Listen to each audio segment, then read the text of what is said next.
Good evening. Good evening. Good evening. Good evening. Good evening. And welcome to Have I got news? Have I got news? Have I got news for you? For you? For you, have I got...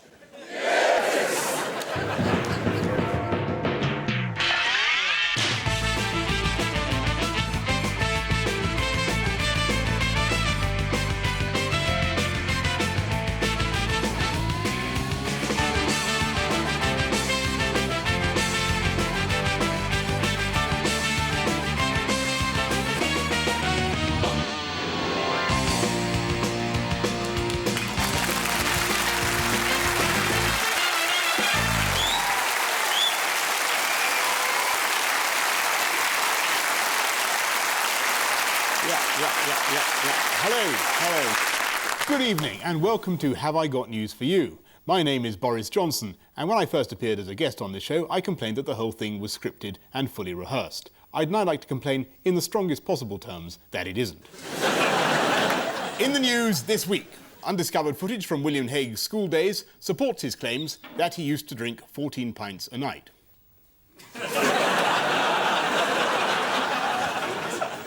On Evel Knievel's Arizona ranch, his favourite cow prepares for a world record attempt.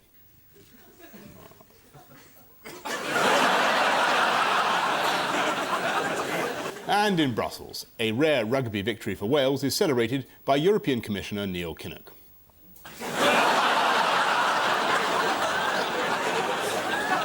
On Ian's team is a stand-up comedian who admits he's performed in some of London's seediest night spots, so a very familiar face to many of us in Parliament. Stephen K. Amos.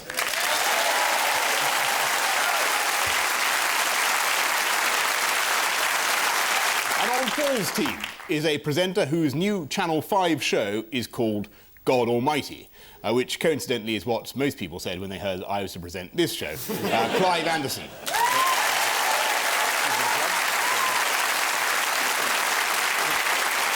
And we start with round one. Paul and Clive, what's all this about? Fire, fireman, John Prescott chewing his own fist. Yep. The question from you, the person that's on fire at the back. We're off, lads, we're sick of what we're hearing. There's the empty chairs, so if the soldiers give in, the chairs will have to go to fight fires. Very good, very good. I think you're on the right track. Covered it well there. I think you're on the right track. It's about the firemen's strike. Question is, what have the firemen been complaining of particularly about the negotiations? Well, they agreed a deal and then it was withdrawn. Absolutely. Total confusion in the government, isn't there? It's now They've been getting confusing messages. Yes. People also say, you know, now there's a fireman's strike, I'm going to drive much more carefully on the motorway. Because when the firemen are there, I drive about 110 miles an hour. Nothing I like better than to be cut out of my Lamborghini on Friday. It's all about jobs, though, really, isn't it? Because especially John Prescott is about to lose his if he doesn't solve this problem. That's right, which brings us to the answer to the question, which is the reason the firemen are confused is that they have been talking to John Prescott. And here's what Mr. Prescott said this week on the matter of secondary strike action by tube drivers. I've already mentioned, quite frankly, there may be 100 previously. Then it was down to 1 yesterday, now it's no. Not. And I think we should welcome that as a fact.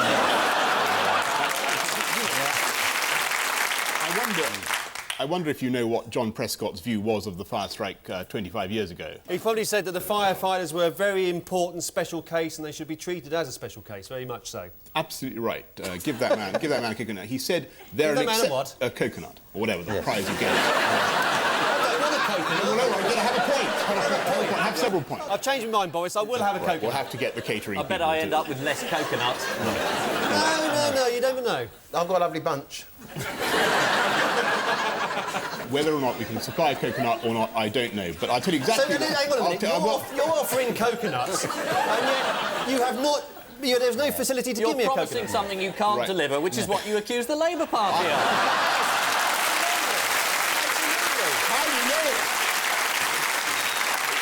How do you know that we can't deliver coconuts? How do you know? I'm very well in with the catering department of this of Hat-Trick Productions, and we are going to supply coconuts within a reasonable delay. Yeah. Well done, everybody, on being so... well done, being spot on in your answer to that question. This latest strike has seen a huge increase in the number of irresponsible hoax calls, like the one from Prescott to Blair saying, "It's all right, Tony, I've got it all sorted." Ian and Stephen, your turn. Oh, right. Women. Yeah. It's the Miss World that was scheduled to take place in Nigeria. There was like some kind of wild, raging fire, people fighting in the streets. There was, yeah. I think it's perhaps because they saw Miss Germany myself, but... oh, big hands, big hands. Now... We think the Miss World competition is sort of cheesy and 30 years out of date, but in northern Nigeria it's about 500 years ahead of its time. The fashion correspondent of a Nigerian newspaper wrote an article saying perhaps the prophet would have taken one of these girls as his wife. So they started burning the place down. That's right. I think she was meant to write sort of black is the new black and... and it so is. Who knows what Miss Norway said after getting safely back to London? Glad to be back in London. More or less. She said, she said, we're off to McDonald's and I can't wait. The show will now be staged at Alexandra Palace. And do you know why that is an appropriate venue? Well, because it's a very big room that you can accommodate a big fashion competition. And you can get cameras in. No, it's a very complicated question. Oh, I know, because it doesn't burn very quickly. You know the answer or not? Yes. Yes. The answer is that... I don't want to know the answer. All right, who wants to know the answer? No, I do. I'll tell you. The answer is This is anarchy. The answer is that it's... I'm in charge here. The answer is in the constituency... Oh, hang on, Boris. The answer is in the constituency of Barbara Roche, who is Minister for Women. Well done, folks. And this indeed related to the Miss World contest. A spokeswoman for the pageant said that although the contest is being moved to England, it will retain a Nigerian flavour, which means they're going to have a riot and then stone Edwina Currie to death. Labour MP Glenda Jackson said they should call the whole contest off anyway, arguing it's such an antediluvian concept. That's a big word for a pretty lady.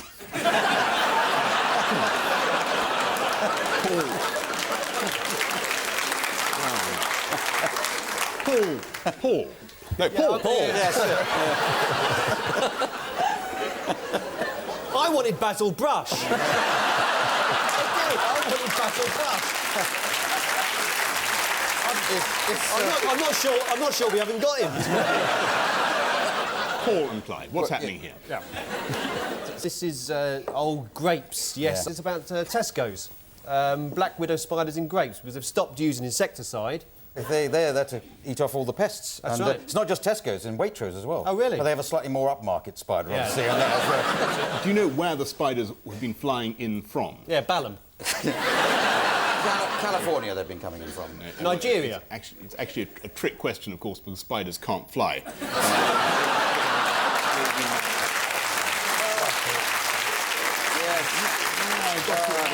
We got you that time.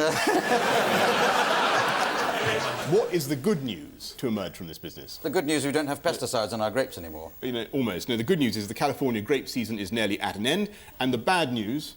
Is it starting up again in a week's time? The bad news is they're about to start shipping the grapes from Africa, so we're advised to look out for the occasional hippo. not the strongest joke I've ever seen.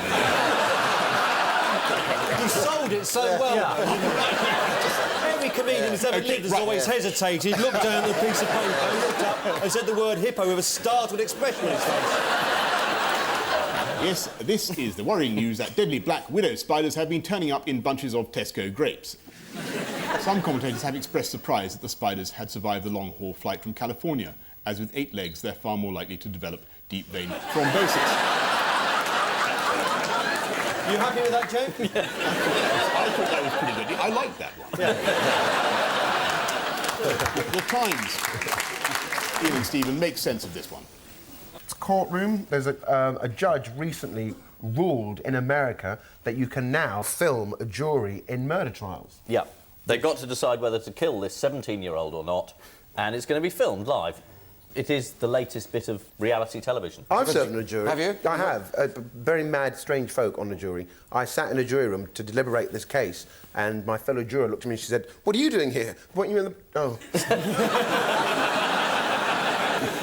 Where do you think the business of reality TV can go? Where will it end? Well, it could be you doing this show. No, you said reality TV. Yeah. I'm convinced this is a dream. What other reality TV show is on at the moment? Big Brother.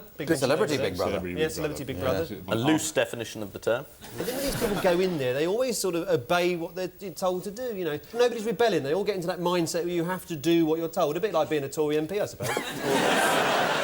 This week, as Celebrity Big Brother drew to a close, the public had to choose between Les Dennis and another TV personality, a decision Amanda Holden is all too familiar with. Well, whoever. Do you know who either of them are? I have to tell you that I'm no.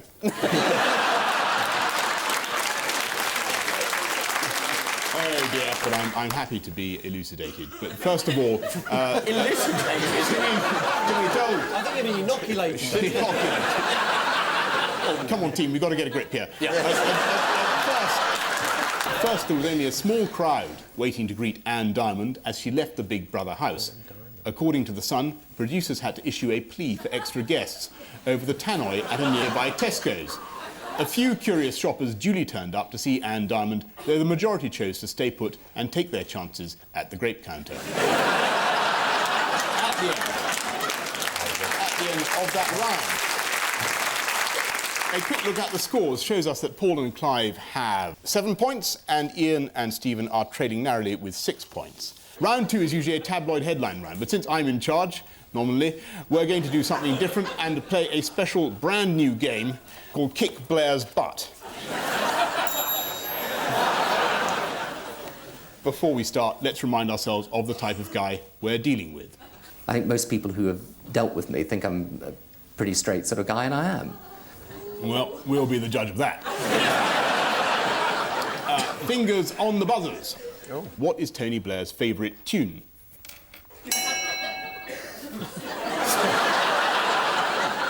That's the first note of it, whatever it is. I'll name that tune in one. Barber's Adagio for Strings. Is one of them. My old man's a dustman. It depends on his audience, doesn't it? Yeah. Okay, well done. You get a point each because the correct answer is, of course, it depends who's asking. He told Desert Island Discs it was Barber's Adagio for Strings. He told the rocket station Heart FM it was Where the Streets Have No Name by U2. And presumably he told Rave magazine it was Smack My Bitch Up by the Prodigy.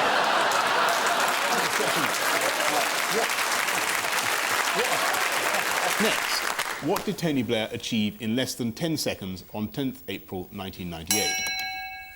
He smacked his bitch up. I'll hear many things against the Prime Minister, but he did not do that. He went back. Any advances on Ian? Did he cut crime? He did not cut crime. Stephen's... Hello.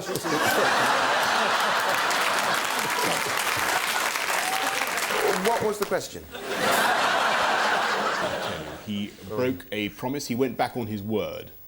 Was it the fuel tax? Good Friday. The Good Friday. He said he was going to rise from the dead. Here he is in Belfast, just before the Good Friday Agreement. A day like today, I mean, it's not a day for sort of sound bites, really. We can leave those at home, but I feel the hand of history upon our shoulders.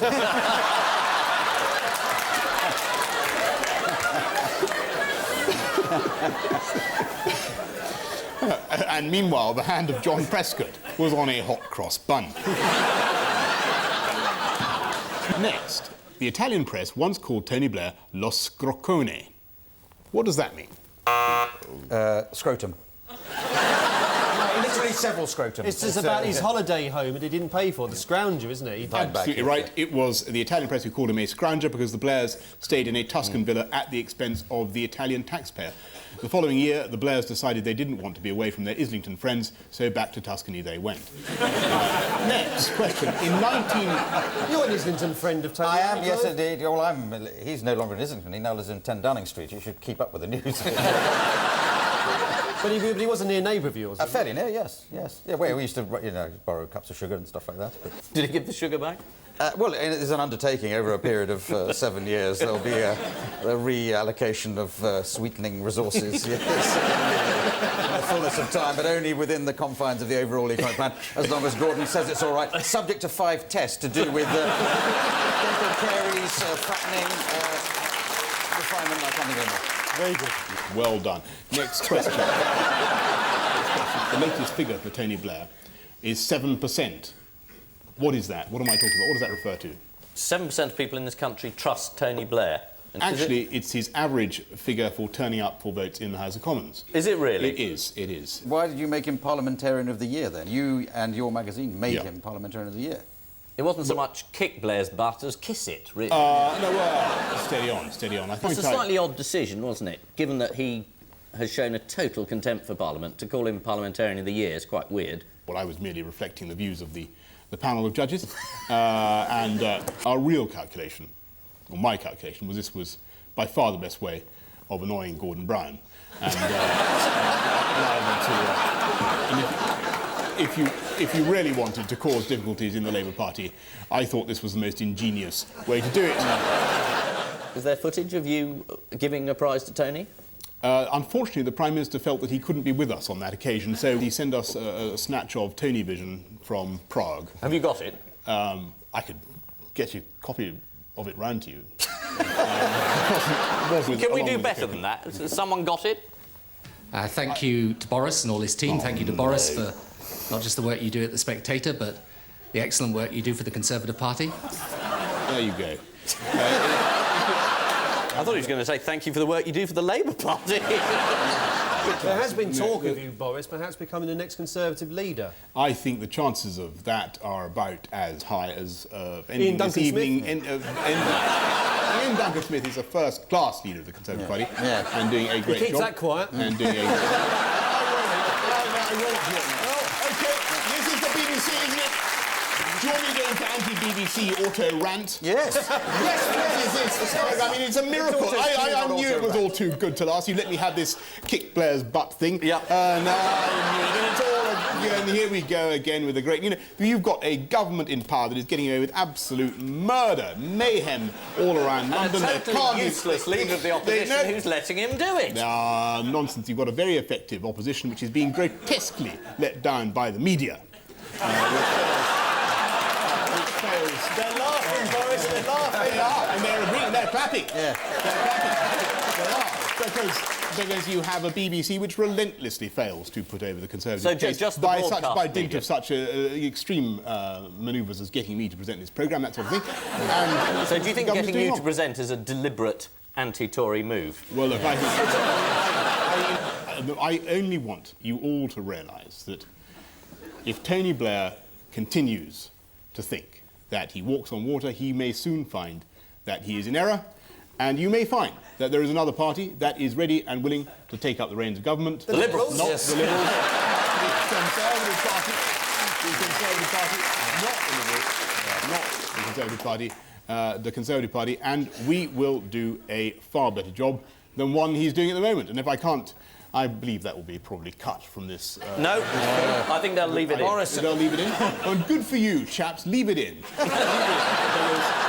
Leave it in. Why not? Because I believe it, and who knows? Yeah. Somebody else might My do one view- day. The last question is, how was Tony Blair frightened by Sharon Storer? Was she the one who waylaid him at the election time outside the hospital and Yeah. complained about the poor treatment of her Well done. fiancé? Well done, boyfriend? Clive. But there's a brilliant piece of media management, because that day John Prescott was told to go and punch somebody in the streets. So nobody ever concentrated on poor old Sharon Storer, who had a sort of genuine and interesting complaint about the health service. Absolutely right. And here she is, pouncing on Blair just outside the Queen Elizabeth Hospital in Birmingham. So would you like to tell me what you're going to do to provide those people with better facilities? That's exactly what we're trying to do. I hope you do, because it's absolutely appalling, and if you'd just like to go and have a look at it, then you'll find out just how terrible it I'm really very sorry is. about the situation. No, that you're we not are. very sorry, because if you was, you would do something about that's it. ex- Yes, you're going to do something, can't you? But you're not, because you won't. Excuse If I can me. just explain to you what I'm going to do.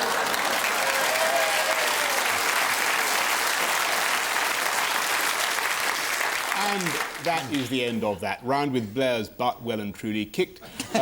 Job done. And both teams are level with a ginormous 11 points each.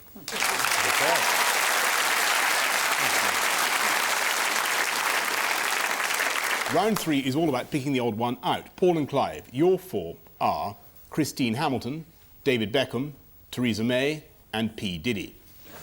Christine Hamilton's just been found in a bunch of grapes. Yes. Which is,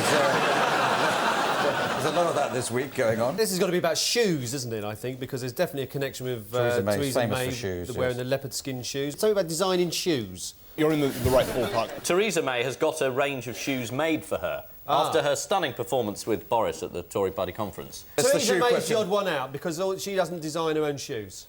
No. Is virtually Ian. It's virtually Ian. No, go on. Beckham has a range of shoes, boots. P. Diddy has leisure wear, and Elaine Hamilton, Christine, has just eaten a spider. Well done, well It's done. her. That is more or less exactly... Christine Hamilton. More or less exactly the right answer. They've all designed their own range of clothing, except Theresa May, who was this week presented with Oh, I was completely wrong then.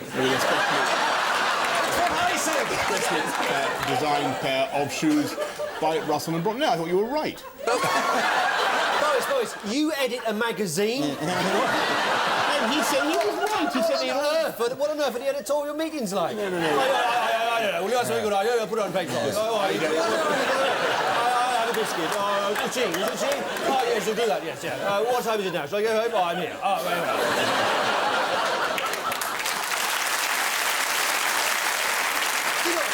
Look, I don't edit a magazine about shoes, but I'm trying to be fair to all of you. You've all done exceptionally well on this question. You turned into young Mr. Grace. You both, in your own ways, got very close to the heart of the matter. It's a non-competitive sports day. That's right, and you're both on 12 points. I know it's very tense for you. And the answer is they've all designed their own range of clothing, except Theresa May, who was this week. Shut up! Honestly, who was this week presented with a specially designed pair of shoes by Russell and Bromley. Oh, yes. So you got the point. What's going on? We're in a time loop. I've seen this. It's come up before. Have you seen that picture before? Yes. The answer is that they've all designed their own range of clothing, except Theresa May.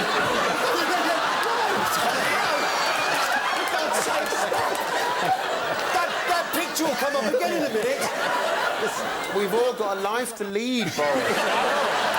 I feel I'm just trapped in this thing where they keep making me read this same thing. Ian and Stephen, you're foursome. Anne Widdecombe, William Straw, 60 EasyJet passengers, and Dotty the dog. Is it all about fines? It's not all about fines. I know the answer to this. We want a clue, thank you. Can we have a clue then? The clue is it's something to do with what Jack Straw did in 1968. I think I know the answer to this. Anne Widdecombe's the odd one out because she's the only one holding a decapitated barn owl. Can you see? Close, but no cigar. Didn't the EasyJet passengers sort of revolt and they decided they weren't going to get off the plane when they were told to get off the plane or get on? They were fed up being mucked around by EasyJet, so they stayed on. In 68, did he go on a protest march, a CND march? Got arrested. Absolutely, it's to do with a non-standing type of demonstration. Oh, he didn't sit down in... So they sat in the plane. That's right. Shall I tell you the answer? yes. The answer is they've all taken part in sit-in protests, except for Princess Anne's dog, Dotty, who was told to sit, but unfortunately, for two passing children, bit. When did Anne Widdecombe take part in a sitting? During a debate in the House of Commons, she was in a committee room, and she refused to leave because she wanted to disrupt the progress of a government bill she disagreed with. Good for her. Anne Widdecombe has been one of the stars in Celebrity Fit Club, where in one incredible week they lost over 30 stone of unsightly fat. When Rick Waller walked out. So, I don't know who Rick Waller is. We now come jubilantly to the final round, which is, as usual, Missing Words, featuring this week's guest publication, Rabbits Only. So here we go. Britain must learn... Read it out, Boris. Oh, sorry.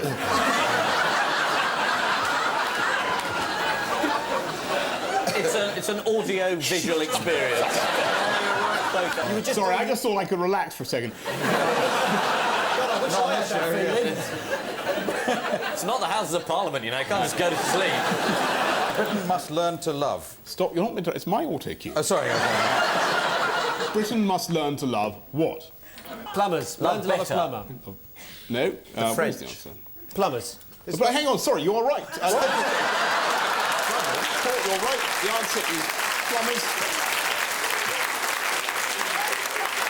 I'm delighted to tell you that you are right. As well as a shortage of full-time plumbers, there's also a shortage of part-time plumbers, or as they prefer to be known, firefighters. Next, do what pose a health risk to your rabbit? Ovens.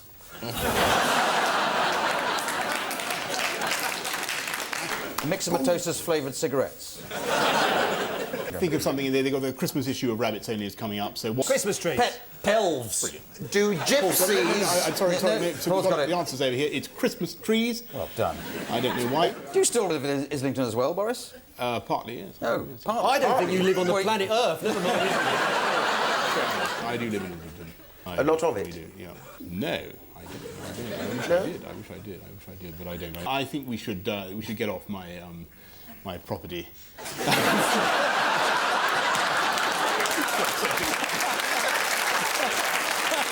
Next, Chancellor Brown puts on what? His mother's frock and pleads insanity. A brave face. A brave face. A new face. He's having a face transplant. Dead right. Sackcloth and ashes. Puts on Sackcloth and BBC ashes. One at... Earth, Wind and Fire. No, sackcloth and ashes. Ever seen Latin Palmer? No, you've said it already, Paul. Well done. Well done, Paul. So well done, Paul. It is Quickly a ahead. brave face. And finally, how to what your rabbit? Cook! No, Skin. Jug. no, Yes. Council. virtually. The answer is, of course, how to understand your rabbit. Yeah. There's a guide which is printed. I'm told number one is saying it's unable to balance. Here's your comb, Mr. Boris.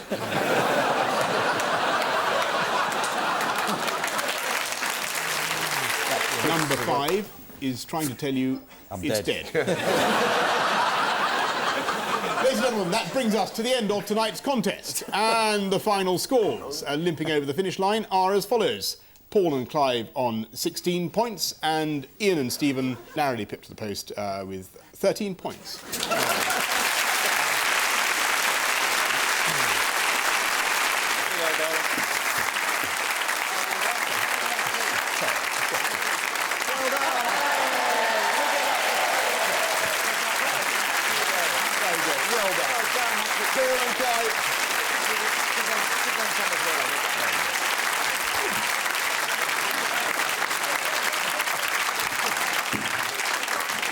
From the party that keeps its promises. So we're sorry, there you go. Well done. Well done. Many congratulations to all of you. And I leave you with the news that after a Tory reunion at the Garrick Club, Norman Lamont concedes defeat in the pickled egg eating contest.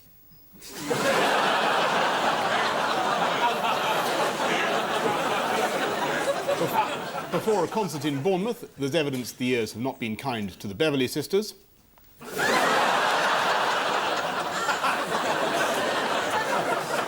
And at Westminster, Tony Blair makes yet another speech about his commitment to public services. Good night.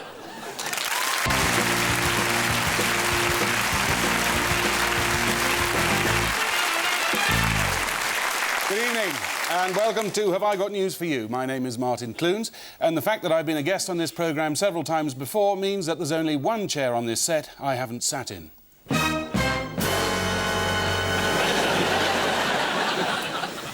Anyway, in the news this week in Hull, after realising the full extent of the problem, John Prescott's plumber decides to revise his estimate.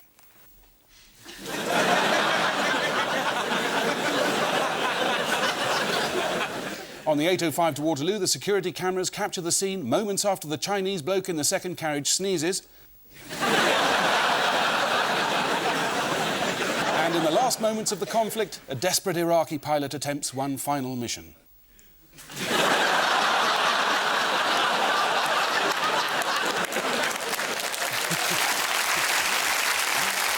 I love that guy. On Ian's team is the woman who recently knocked out most of the other contestants on Celebrity Fame Academy, which is something we'd all like to have done, Ruby Wax.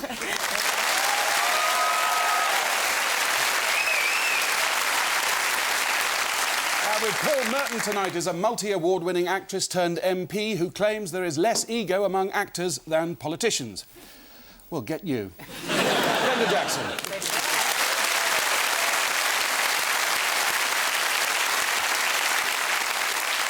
And we start with round one. Heads down, what's this all about? Right, so here's Robin Cook. This is about, as Claire Short, about resignations, people resigned or not resigning. He hasn't. That's the Bakerloo line extended there. That's what happens if you don't get your video fixed properly. And there's the Iraqi Americans flag going in, the Iraqi flag. That's looting. That's a useful heart monitor they've stolen. And there's Saddam. Oh, no, it's Galloway. Or is it? It's the Iraqi war, isn't it? Well spotted, yes. Yeah. And what was the term coined by the Americans for the opening phase of the war? Donald? It was shock and awe. And Shah. Shock and awe. Shock. All right, who gets the points? We're on the same side. Right. I'm getting friendly fire here. Well, there wasn't actually any shock and awe, was there? Everyone was expecting it, but I bet it was pretty shocking to the people in Baghdad. Well, funnily enough, the United States academic who coined the term told the media the postponement of shock and awe was also shock and awe because we were threatening shock and awe. Suddenly it all becomes clear. I thought it was just getting in there, doing the job and getting out again. Well, it wasn't. They never did the job, though. They had to do it over and over again. Didn't they have to go Still to doing the Gaza? job. Still doing it. Have they liberated it? They've liberated it and a grateful population is trying to kill them. Are they in full... The great lesson of the war is that journalism is pointless. Because we learnt nothing at all in 3 weeks. Fortunately, there were some people on the spot to give us some clarity, some certain American soldiers. We've got a clip here of one man giving his version of events. I lit it up with HG, boom, boom, boom, boom, boom. Another one slammed. There's a building right behind me. Woo! Right in the building behind me. I mean, right up by the hatch. Oh, thank God for him. My people. Yes. What about the American Although coverage? I think that was CNN more fun. Fox, I flew to America just to say, they have these, you know, those sex blow-up dolls with the full Vaseline lips, kind of stunned and looking about the, but saying it is kind of like orgy at, you know, Detroit. They're going, and the war in Iraq. Exciting. They couldn't get enough of it. Nobody knew what we were talking about. And they didn't get words right. When they got into Saddam's palace, they kept saying, you know, they showed the B-Day. I think you know what that... In America, they went, is that a... I think they call that a B-Dot or a Boudet, or it's something Europeans use. Something the French sit and marinate themselves in. They couldn't quite understand what those things I think were. what they actually thought it was a weapon of mass destruction. Get that B-Day. But there were some political casualties back here on our own shores, weren't there, Glenda? Robin Cook and Claire Short. Did you approve of Robin's I don't stand? regard Robin as being a casualty. I think he added his job, then? one of the best touches to the whole thing. At least he You did stood up approve, and yeah, absolutely. Do you think Claire Short should have resigned then? Yes. Oh, I don't want to go into that. But I do. Oh, you tell me. So you're just going to blank that one? Well, I'm somebody who never thought she ever would resign, so Right. it came as no particular surprise to me that she didn't. I don't care about Claire Short, but I just wanted to always ask this, and Ian, you'll back me on this. You know, in The Music Lovers, when you squatted on the grate, was that really squatted on? There was a scene. This is one of the finest performances in cinema history. We're squatting on the grate. Squatting the on the... people. Oh, I do remember. Yeah. The people that put their hands through the grate, Yes. you were crazy at the time, Yes. playing someone crazy. Yes. Was that like a body double or a finger double, or were they really... Well, it was really me on the grate. I And don't know about the fingers. Was it a pleasurable experience? We want to know. You lead very quiet lives. Because I've been squatting on drains for years and nothing like that. Yeah, And on that bombshell, I drag you back to the Right. popular news-based quiz. Claire Short, Claire Short. So who have the Americans put in charge? Oh, no. See, I knew we'd go there. Very He's small and he's got a very... And he's called Jay he's Garner. a small guy. He is. General. And what mustn't we general. call him? You mustn't call him Jim Rockford. Buddy? Jim Rockford Buddy or leader, because Right. the new leader of Iraq will be an Iraqi, we've been assured. Not if the Americans have anything to do with it. So are you unhappy about the situation, Glenda? Which situation are we talking about? The toppling of Saddam, the statue Oh, falling yes. off. Yeah, well, I think rather more than the statue has been toppled, hasn't it? They still haven't found him. Perhaps he's No. hiding in the same place as the weapons of mass destruction. Perhaps In the B-Day. that statue was him. Oh, him really? Covered himself in That would be a batter. clever Oh, idea. right. And just stood in the sun like that. He gets chucked in the skip and he runs off home. That's very It would be a bad couple of days for him, though, because everyone hit him with a shoe, because Yeah. that's the ultimate offence. Yeah. Except someone who pulled down the trousers and rubbed the genitals in the face. That's the real insult. In some marriages, that's a sign of forgiveness.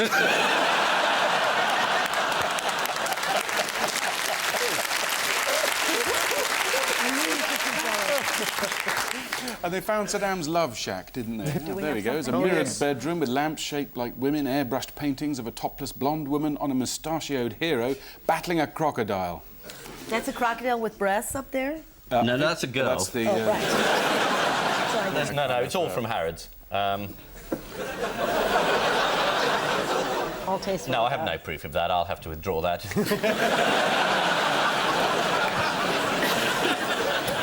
There, in a nutshell, is the answer to that question. Is that it, then? Is there no big question on Galloway? Well, we were rather hoping you'd drift onto it, but you didn't. I just thought that you had that look of a man who the lawyers just whispered in there, get off the Galloway question quickly. No. It is something... In fact, we have a nice picture of the very document that the Telegraph referred to in their allegation. What does that document say, then, Ian? It says, your blessed and holy Saddamness. I, George Galloway, am jolly innocent, really. Is that OK for the lawyers? And, it is a fantastic story, this. They go into a burnt-out building. There's nothing remaining except a shoebox. And in the shoebox, there is... A shoe. Sorry, I've got a cold. Carry on. I hope it's a cold. Do you think somebody planted the letter? The letter? No, I don't, because I just think our intelligence services aren't up to that. So you think that the Telegraph would make this dossier? up? They did very well. That wasn't the intelligence services, Glenda. That was... I rather thought it was. No, that was Alistair Campbell's unit. You really must read the papers. I go on what the Prime Minister says. Yeah, well, that is stupid. Foolish.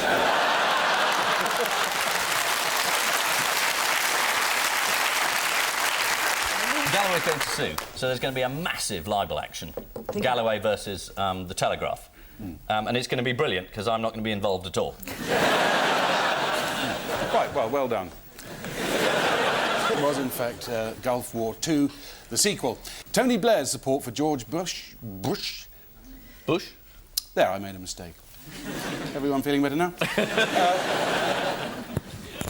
Tony Blair's support for George Bush led to a number of ministerial resignations, although Claire Short had trouble deciding whether she was a dove or a hawk and ended up a dork. When Claire Short decided to stay in the cabinet, her mother said, in her opinion, Claire should have walked out with Robin Cook. The only mother, actually, to ever have wanted that for her. The most wanted Iraqis have their faces on packs of playing cards distributed to American troops. One of these captured is Saddam's son-in-law, Jamal Sultan al-Tikriti, who is the Nine of Clubs, or in George Bush's special pack, Mr. Bun the Baker.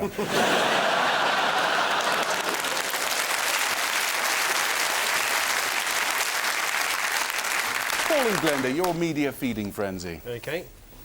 Oh, this is wonderful. Oh, yes. This is Major Ingram. There's Chris Tarrant. This is the Who Wants to Be a Millionaire scandal. There's Darwin Pillock. Teflon Pillow, whatever his name is. And he went on to Who Wants to Be a Millionaire, and they devised this scheme where somebody in the audience would cough to let him know, you know, he was on the right answer, and... we haven't got to the answers yet, so... The plan was brilliant in that you'd have the most stupid person you can find as the front man. Yeah. So there's no possibility he'll know even one answer. Yeah. Whereas the guy in the audience that knows all the answers, why isn't he sitting in the chair? But you know what he said? He said, I was coughing, but I wasn't signalling. But he went, no! Yeah. And Chris Tarrant's explanation of how he didn't pick up on it, did you hear what that was? No, what did he say? He said, well, short of someone lighting a fire and sending smoke signals, I'd have no idea. Tosser!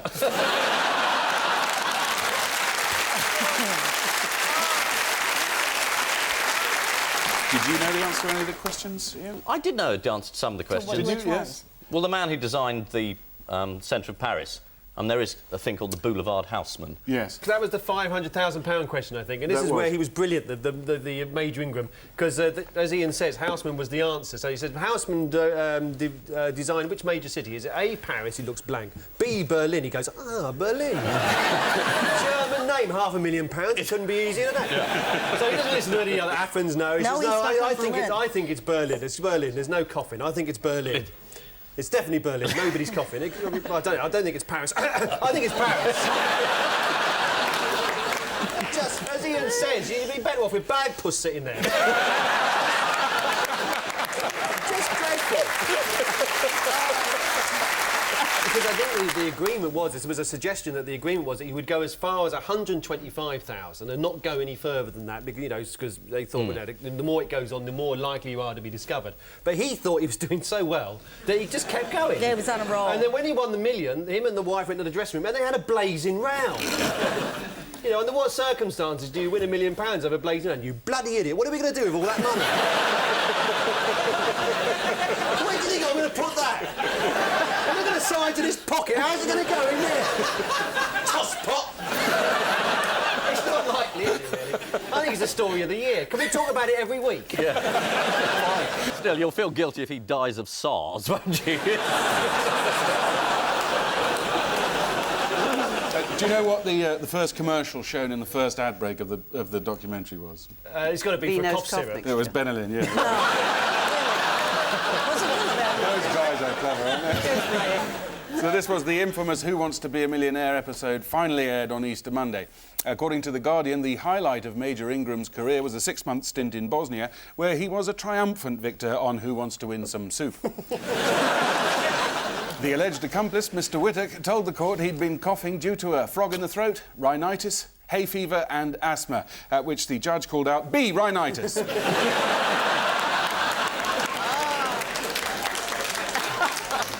Life continues to be difficult for Charles Ingram. A major in the Royal Engineers, he claims his cat was recently shot at, for which the Americans have already apologised.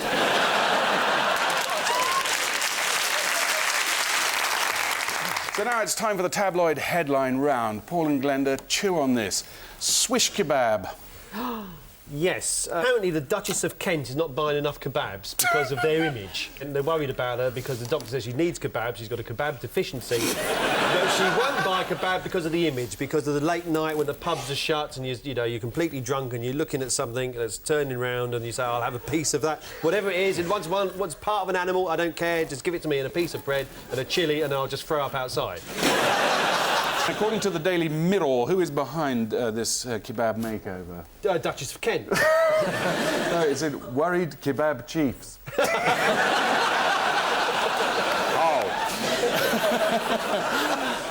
And, what price did Gaza pay, having been sent out on a scene out on a pub and kebab crawl with Chris Evans? He was meant to be playing for England the next day or something, and he was snapped in Piccadilly Circus, I think, trying one of those marvellous alfresco eating establishments. He was photographed at 3 o'clock in the morning, wasn't he? And the kebab? Yeah, the kebab was photographed at 3 o'clock in the morning. And actually was picked for the England team, and Paul Gascoigne had to sit on one of those things in the shop and just go... Do you know how many tons of kebabs we eat in this country every week? 1. Oh. 300. 300 tons? Oh, yes. I don't know how much of that stays down, but... Yeah. A lot of very smart people have been seen eating them. I think we've got a picture here of someone enjoying one. That's the mistress. Yes. Oh, hello, peeps. It's comforting that he gets his garden furniture from Argos, though, isn't it? He's like one of us, really. And who's here to save Britain from our poor dietary habits? There's Captain Colon. As an interactive game from the Colon Cancer Concern charity, and not a superhero for the Punctuation Society. No. That's a shame. This is the plan to relaunch the Saturday night kebab, something I think we've all done in our time. The PR campaign wants people to realise that kebabs are cool. They seem to have identified the problem there, and while you're at it, the salad's a bit warm too. The traditional donor does not have a good image. Paul Gascoigne was famously dropped from the England team by Glenn Hoddle after drinking several pints of lager and eating a kebab. It was fair enough, everyone else was having half-time oranges. This week also saw the launch of Captain Colon, a cartoon character whose mission is to fight poor diets that cause bowel cancer. According to a spokeswoman, no one will talk about their bowels. It's such an embarrassing subject, and we're trying to make it funny. There you go. Happy to help. What does he look like, Captain Colon? Does he have a face? Does he have a red cape and a leotard? Not the Tory politician. No. No, he's Captain world. Arsehole, isn't he? Maybe that was an alternative name, but they thought it was the wrong image. Captain Arsehole is here to say. Oh, what a lovely centre parting. Yeah.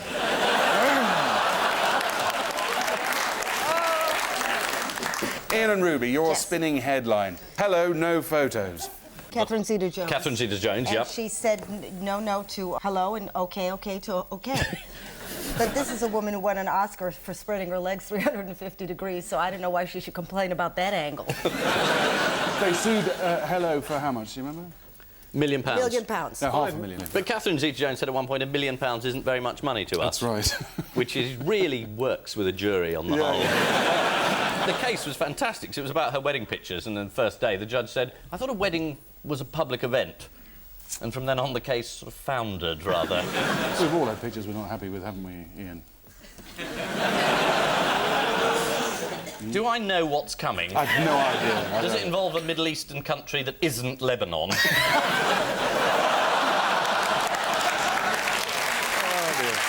need to know what's going on. That's a girl called Jordan. Oh, right. Was she after your BAFTA? Do you see much of her these days?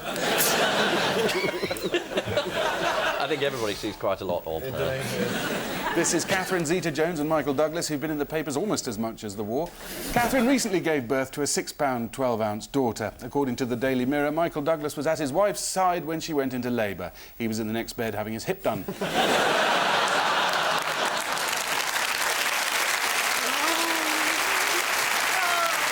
And last month, Catherine received an Oscar for Best Supporting Actress and raised a few eyebrows for her flirty behaviour with veteran actor Sean Connery, a man old enough to be her husband. Complaining about the quality of the photos of their wedding reception used in Hello, Michael Douglas said in one of them there was a hairy arm in the foreground. Presumably Winona Ryder nicking one of the ashtrays. So at the end of all that, the scores have moved on to Ian and Ruby have 6 and Paul and Glenda have 6. Oh, they've moved on but, hand in hand. Very good. Round 3 is all about picking the odd one out. Paul and Glenda, your favourites are Tony Blair, Vladimir Putin, Ruby Wax and Ant. Right. Tony Blair, Putin, Ruby Wax... I think it's Ruby Wax. Why? Because Glenda coughed. So I seem to have given away that part of the plan. Ant's the odd one out, because he's the only one who's trapped in Putin's transparent stomach. Do you want a clue? Yeah, give us a clue. We've all done it, except Ian and Glenda. What happened? Oh, I don't know. I've done it 3 times. Is it? Oh, yeah. Is it? It's liposuction. Here we go. I'll give you a cheesy clue. It'll really get you animated. They've all been in cartoons. Blair's been in The Simpsons. yes. Putin has been in The Simpsons, or in South Park, or in Noddy Goes to Russia and Gets Locked Up. Shall I tell you? Yeah. You've all done the voice of an animation. We've all done voices for animated... You see? Yes, That's what I said. Except... Putin, he hasn't done any voices. Putin hasn't done a voice, no, but he is furious with the resemblance he bears to Dobby the house elf in the latest Harry Potter movie.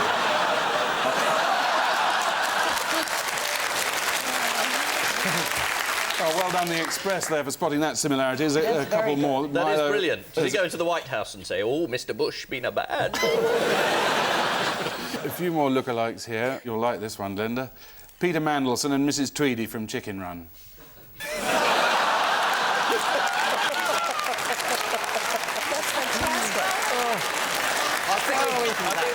We do need to know which is which on that one, I think. Not to mention Lady Penelope's show for Parker and Noel Gallagher. Tony Blair recorded a voiceover for an appearance in The Simpsons, playing himself. Now, why was this controversial? Because it let down the tone of The Simpsons. No, it let down the war because he took time out from it to record it. It was on Friday the 11th of April. Yes, mid-war. Sorry to grass him. There you go. But it didn't take long. How many lines? Do you know how many lines? 4 lines. 3. Don't build his part up.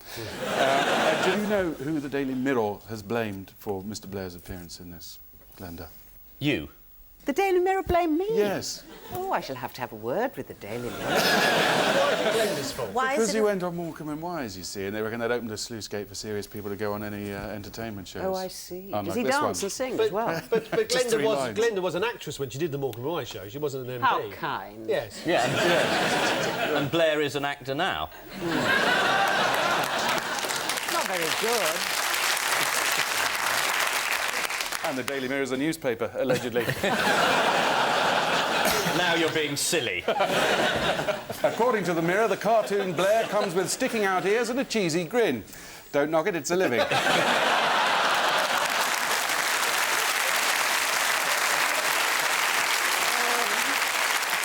Ruby Wax is providing the voice for an animated Pope on a pogo stick in the series Pope Town, made for BBC Three. One angry Catholic asked, would the BBC do this with Islam? Don't be silly, love, someone could get killed. Ian and Ruby, your 4 are Georgios Kyriakos Paniatou, Marie-Christine von Ribnitz, Maurice Micklewhite and Tariq Aziz. Well, Michaelmas Micklewhite. is Michael Caine. Yeah, that's George Michael. And that's Princess your friend, Michael. Princess Michael. All Michaels. Right Did we there. win? They're all called Michael. Yes. There they are. They've all changed their names to Michael. And Tariq Aziz has changed his name from Michael. Hey, Very that's why good. you get Because he's the a points. Catholic. Did you know That's that? right. Yeah. When did you know that? I knew that about 1 second ago. The only thing I know about him is he's a Catholic, and Saddam appointed him to make it look as though he didn't always appoint Sunni Muslims. So he changed his name to Tariq Aziz to So make these himself sound look more like a Arab. Muslim. Wandering around the abandoned home of Tariq Aziz in Baghdad, a journalist from the Washington Post described the study as an airy room on the ground floor. Well, it is now, anyway. During his national service, Michael Caine did a tour of duty in the Korean War and narrowly escaped death when the Chinese ambushed a jeep he was driving. Luckily, the explosion just blew the bloody doors off. In an interview with The Times, Michael Caine said, I consider it an enormous compliment that 5 of my films are being remade. Clearly not asking himself the question why. George Michael was originally called Georgios Kyriakos Paniatou. In the 80s, he founded Wham, originally called Wamos Ridgeliakos Kakos. In a frank interview with the Daily Mirror about homosexuality, George Michael said, let's face it, Graham Norton is only 2 steps away from John Inman, and gaining all the time. And so to the final round, featuring this week's Could You Shut Your Face? Just for 5 minutes. I'm sorry. Don't you ever interrupt me again.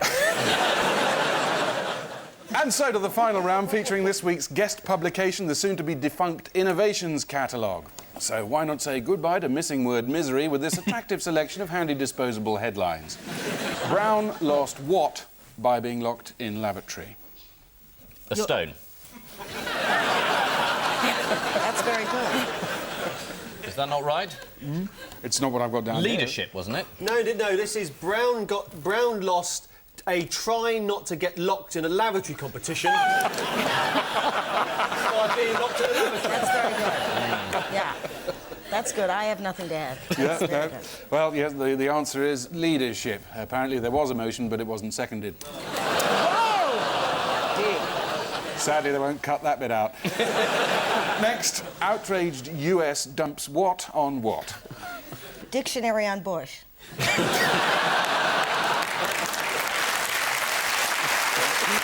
answer is a pregnant Barbie in the UK market. Is there menopause Barbie? What Barbies are they? With a little beard? That'll be for next year. Barbies are incontinent Barbie with a little Louis Vuitton continent pant. Okay, I'm done. I just thought I'd talk for a minute, but... It's... Barbie's pregnant friend is called Midge, except when she's not in the room, then she's just called Slag. Next, say goodbye to what in just 8 weeks? Iraqis? Say goodbye to shaving without your shaver having a floodlight and a CD player built into it. Yeah. Say goodbye to October and December. In just 8 weeks. That's very good. It's say goodbye to slack neck muscles. Now you know what to buy John Prescott for Christmas, then. Thank you. Next, what swallowed by sofa? Esther Ransom. On live television. It was a disaster. She was interviewing the Archbishop of Canterbury and suddenly the sofa went, oh, and the last thing you saw was the teeth going, so how long have you been in the net when she was gone? I don't know where she's gone. She's down the back of a sofa. It's £300 million. Is that in loose change that just falls out of your pockets? Pound coins. Down the back of the In sofa? one sofa? Yes, apparently if you put a pound coin in a jam jar every day since they were introduced in 1983, you'd have £7,300. Whereas if you put that money in an ISA, you'd have £1.10 and no jam jar. And finally, problem of what is solved by what? Magnetic pigeons, plastic TV aerials. Because you know when you've got your TV aerial up and a pigeon comes, magnetic pigeon hits it like that, and you can't get Channel 5, well, you get a plastic TV aerial and the magnetic pigeon doesn't go anywhere near it. It's Innovations Catalogue, page 34. Or you can demagnetise a pigeon by rubbing it against a magnet, but it's out of a job. They don't like it. Don't try it at home, for God's sake. Because I'll be the one getting the letters. And the feathers. And the feathers, yeah. It's parallel parking by a woman. Mathematician Rebecca Hoyle calculated this formula. Doesn't it say that George Galloway took some money from... Pretty convincing, I'd say. Or alternatively, just get the old man to park it, love.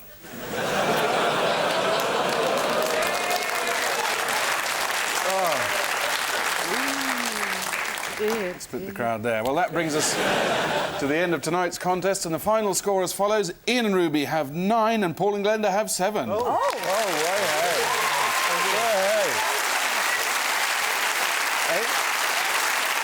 Before we go, there's just time for a quick caption competition. Ian and Ruby, get that.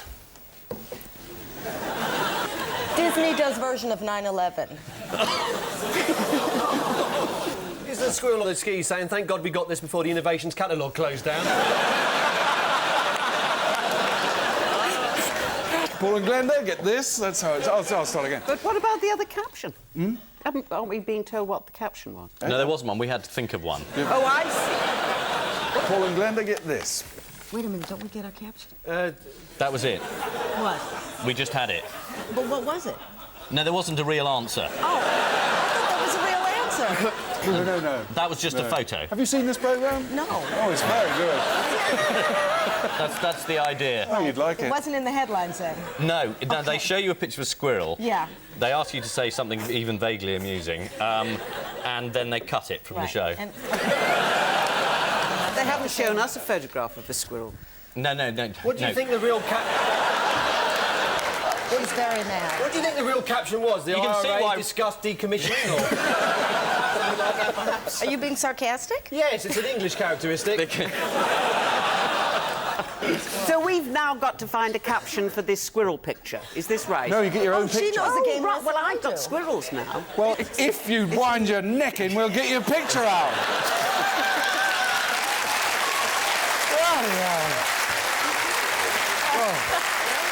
Paul and Glenda, get this.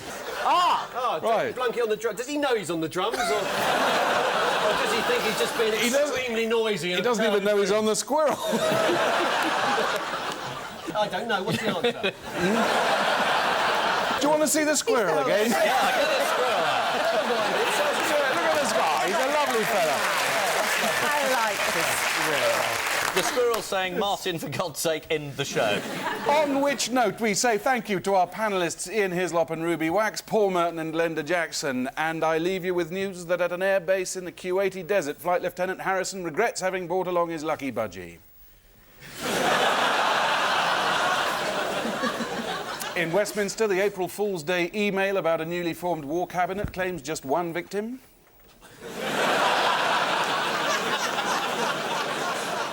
And in Brussels, after putting a bucket of water on top of the door, 2 pranksters await the arrival of Jacques Chirac.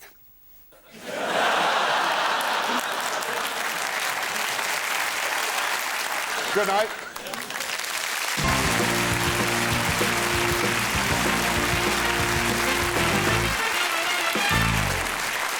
Good evening and welcome to Have I Got News for You? My name is William Hague, and in taking on this job I'll be laying myself open to a barrage of disrespectful remarks and critical sniping from all sides designed to undermine my position. Nothing new in that, really. In the news this week, at the UN, with the future of the world in the balance, the Zambian delegate regrets having the 3-bean salad for lunch.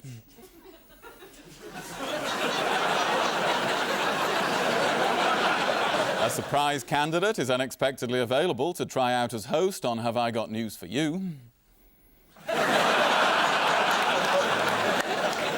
And by the River Trent, Britain's worst angler peeps over the fence to see what happened to his fishing line.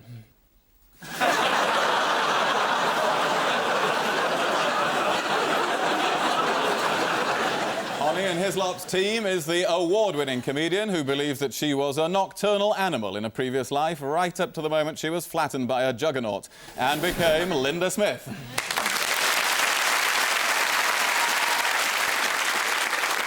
And with Paul Merton tonight, a man who in a recent newspaper column recounted a trip abroad, describing his companions as big, fat, idiotic, useless, slack-jawed, knuckle-dragging, tattooed, pastry-faced, pockmarked, dim-witted, work-shy, gum-chewing riffraff.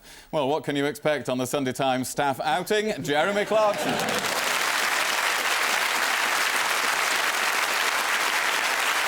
And we start with round 1. Ian and Linda, it's that man again.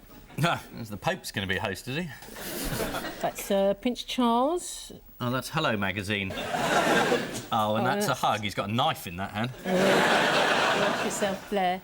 So, where is Tariq Aziz heading for, according to The Sun this week? Isn't he heading for Prince Charles's ideal village, Poundbury? It's a village, only it's really unrealistic because everything's really pristine and it's ultra posh.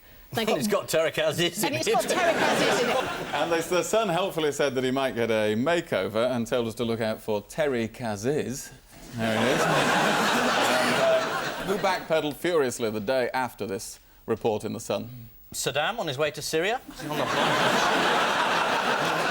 Who did backpedal? Well, The Sun, actually, because Tony Blair said he was absolutely mystified by it, and in an interview with The Times, Tariq Aziz's sister said he'd got much closer friends in France and Russia, which is just as well, because we don't have any anymore.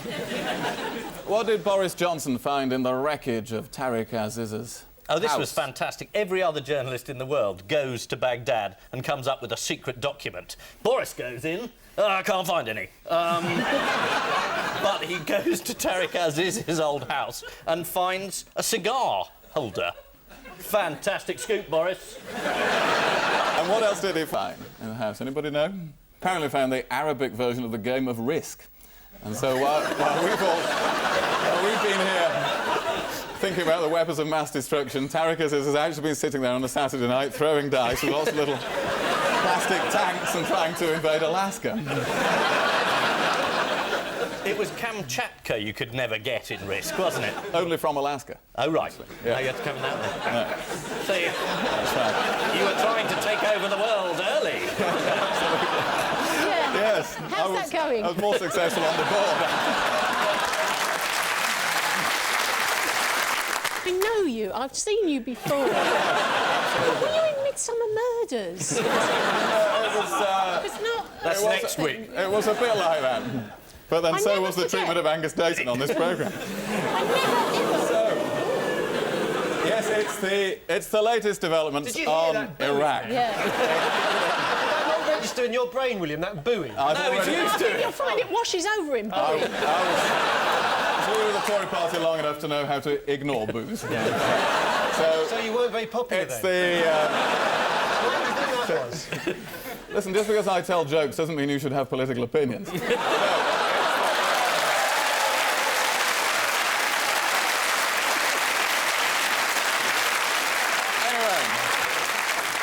Order, as we say in the House of Commons. These jokes that what we're talking about. We'll be hearing those. Oh, they're coming along. Are they? Yes. Can you give us a signal when you've done one? Actually, the guests are some of them, actually. But yes, it's the latest developments on Iraq, including the surrender of Tariq Aziz. According to the Sunday Telegraph, in recent years, Tariq Aziz has been sidelined following his appointment as Deputy Prime Minister. I wonder if John Prescott reads the Telegraph. The latest reports suggest that Saddam... That was one of them. Oh, that was one of the best. That definitely was one of them. One of the best, I think. If we could have a little sort of rim shot. Yeah. Before. Okay. Rather than after. I'll tell you when the next joke is coming up, which is now. Latest reports suggest that Saddam is still alive, in which case he would have celebrated his 66th birthday on Monday. According to The Sun, Saddam now wears a bomb-laden suicide vest, which must have been interesting when his friends gave him the bumps. At a European mini-summit, ministers called for the creation of a European rapid reaction force. So the next time there's a war to be fought, they can decide to do nothing even faster. The rapid reaction force will consist of soldiers from Belgium, France and Luxembourg. Ooh, scary. So, Paul and Jeremy, look at this. Ah, yes, this is Tequin-Whittock disease. That's how to spread it. You sort of just get a hose pipe and spray it around. SARS! That gives it away. That gives it away, doesn't it? Makes it an easy question. Michael Jackson, another one of his kids. Well, it's SARS. It's SARS, it's the epidemic. The world's least frightening disease. Well done, you've worked Because it out. 90% of the people who get it are fine, and the only ones who die are the ones who are treated in jungle clearings. My geography's not too hot. How many jungles are there in Beijing? Well, there's a wood. SARS isn't scary. That's the most important. Only in the Daily Mail is it scary, where everything's scary. Yeah. Yoghurt is scary. in the Daily Mail. I think it was a Canadian PR stunt to get on the news. We've got it. Yes, we've got it. We've got SARS here. Look how important we are. We're so important, people come here with SARS. That's what I think. So Canadians aren't one of those small bits of humanity you like, Jeremy? Well, I don't know them. Does anybody know a Canadian? No, you see, nobody... How can you have an opinion? Over there knows a Canadian. Then the girl next to us says, put your hand down. And what's said to have started SARS? It's chicken, isn't it? Chicken. Now, yes, isn't it to do with living close to chickens? You would know about this, Ian, wouldn't you? You were brought up in Hong Kong. I wasn't referring to anything more recent than that. Oh, right, yes. I suddenly thought I must go home. There's been a chicken invasion. I was brought up in Hong Kong, so if anyone wants to leave...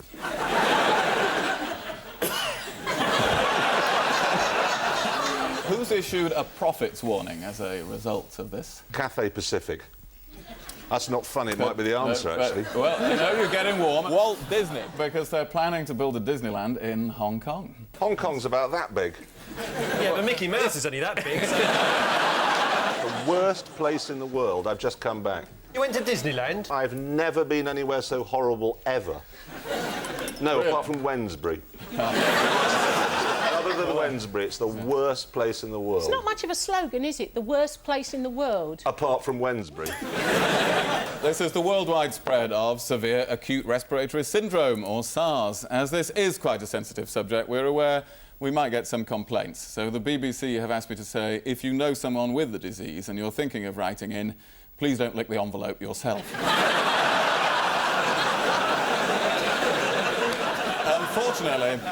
Unfortunately for the Hong Kong Tourism Office, the arrival of the disease coincided with the launch of their new ad campaign with the slogan, Hong Kong will take your breath away. The Rolling Stones concerts in the Far East have been thrown into doubt, with some of the band concerned at the risk of falling ill. Though if any virus thinks it can survive in Keith Richards' bloodstream, it's in for a nasty shock. In a bid to contain the disease, the Chinese government has put up posters advising people to avoid crowded places, like, say, China. Now, Ian and Linda, a headline for you. Charles's grey goo nightmare. Ah, this is Prince Charles, and he's worried about, I think they're called nano-robots. Very good. They can miniaturise these robots that can work on the molecular structure of atoms so that the whole universe turns into a grey goo. So we can laugh, but the day that we all suddenly turn into goo, we'll be saying, ha-ha, we shouldn't have laughed at Prince Charles. He actually said I fear genetic disaster. You suggesting for a hereditary monarchy that's asking for it? I see them all on the balcony there, the royal family. There's about 12 people, only 3 different faces, isn't it? One of them's on a corgi.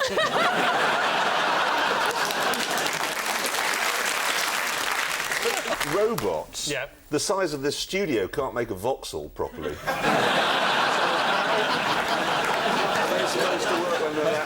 Do you think, Jeremy, this could be applied to cars? Could we have a minuscule car? Here we are.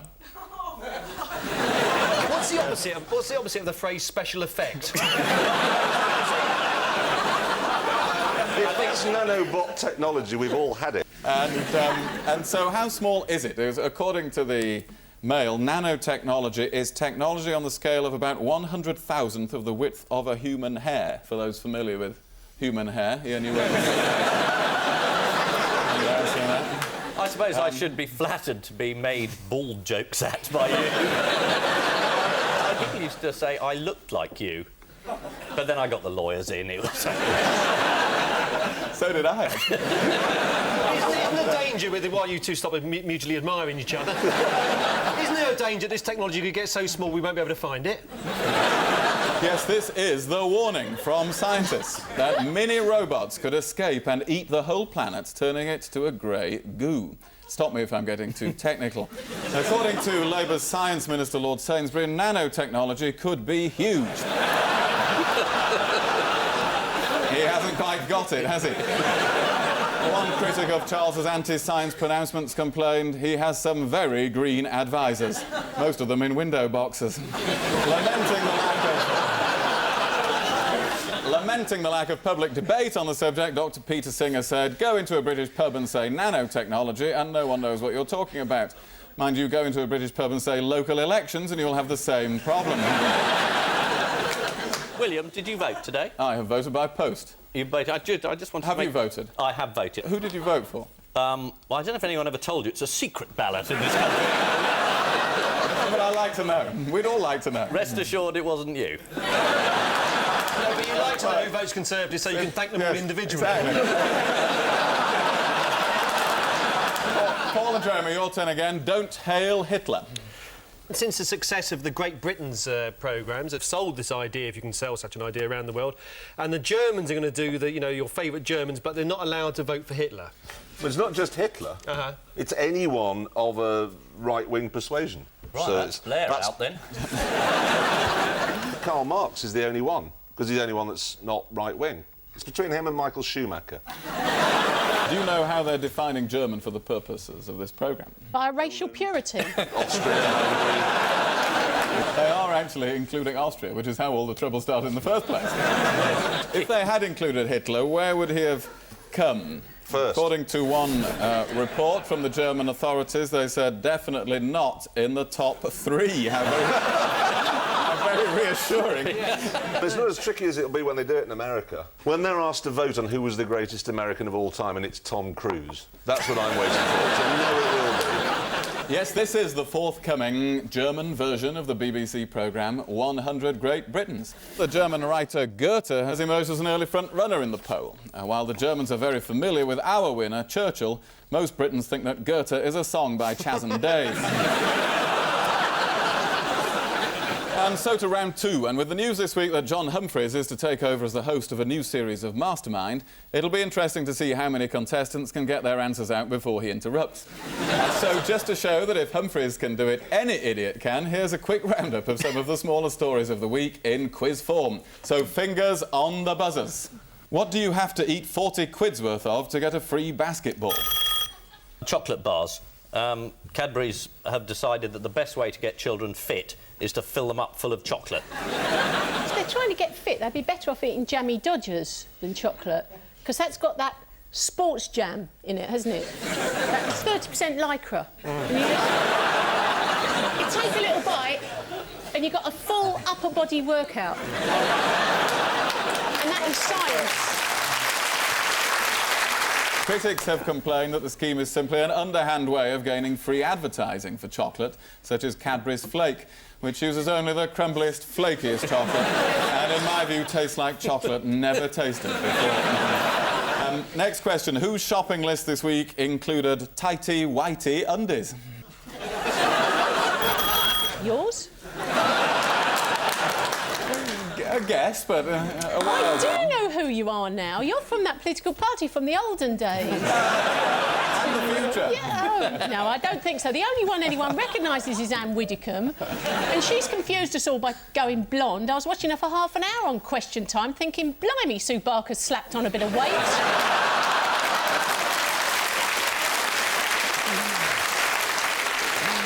Tighty, whitey, understand 67 other items are bought on this shopping trip. Oh! Got it, Mrs. Here we Blair. go. Cherie. Yes.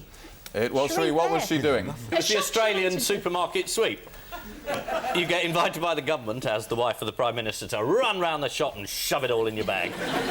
We should just point out that Cherie Blair was offered to pay for all the goods.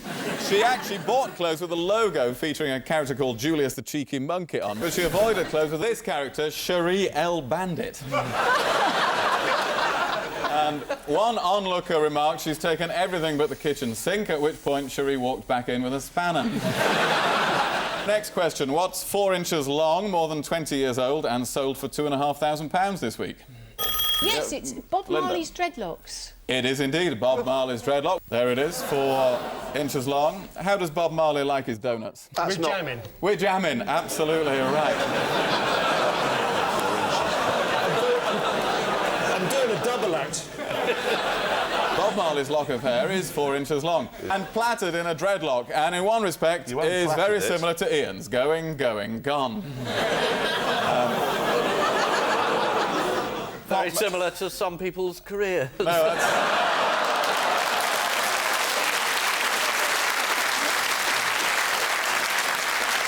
Next question. Who's officially richer than the Queen? Prince Philip, because he's got her money as well as his own. What was it that caused the Queen to go down the list? I think she gave up a little cleaning job she had. That's what it was. She used to do a couple of hours, local pub. Yeah. And what she used to use a waving hand. She used to just have a duster. That's right. And she just... According to the Daily Express, the Queen has seen her fortune plummet after she paid off the Queen Mother's debts. Coincidentally, the highest new entry into the rich list is a Mr. William Hill. Now, next question. What's not going to happen at Wimbledon from now on? Yes, Paul and Jeremy. They're not going to curtsy to the man with a beard. No curtsying and bowing. Who's the man with the beard? The Duke of Kent. Oh, somewhere, yeah. Duke of Kent. The Garden of England. The country's foremost Mason. Right, and who says that he's sorry to see it go, the bowing and the curtsying? He says he's sorry to see it go. No, he says it's an anachronism and should go, but someone else said... The Duke of Kent said it's an anachronism. He's playing with fire there, isn't he? Introducing that word into his vocabulary. So who is sorry to see it go? It'd probably be someone... Cash. Tim Henman. It's Tim Henman, who said he'd been bowing for the last 6 or 7 years, bowing out more like. But soon we get into that marvellous tabloid headline which we get every year, which is, can Tim Henman win Wimbledon? Yep. It's fantastic. They ask that question every year, and the answer is no, he can't. Because he's not as good as the rest of them who do win Wimbledon. He gets to the semis, he does all right. Yes, he does all right. He does OK losing. I think he loses rather gracefully. Yeah, which is a lot of practice. Yeah. He's the plucky Brit who comes in second. Absolutely. We know people like that. It's a great tradition. Next question. What have rainbow trout been trying to tell us this week? Paul and Jeremy? Ow. Because it's this great thing that fish can't feel pain, but of course they can. It seems to be demonstrated that they can. But the anglers have always said that they can't feel pain. There's no reason why they should feel pain. They're swimming along, great big hook goes in their mouth, hooks them out. They go, go into a net, bong, bong, bong, back in the thing. They don't feel any pain. Because they've never told us they feel pain. I don't think foxes feel pain. Well, no fox has ever told me that it felt pain. When I ran one over the other day, on purpose.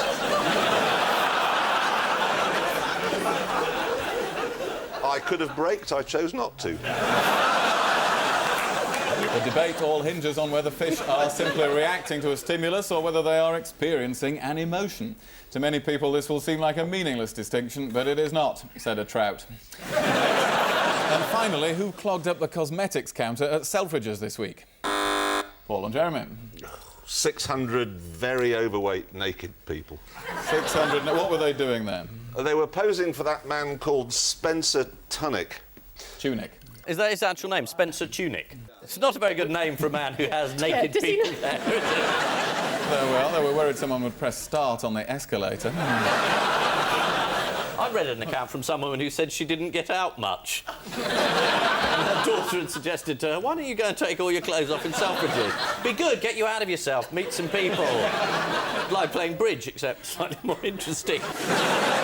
600 people took part, 598 performance artists and a Swedish couple who were just there for the sales. It happened at 6 a.m, which meant that many of them were up at the crack of dawn. And at the end of all that, the scores have moved on to Ian and Linda, 8 points. Paul and Jeremy, 10 points.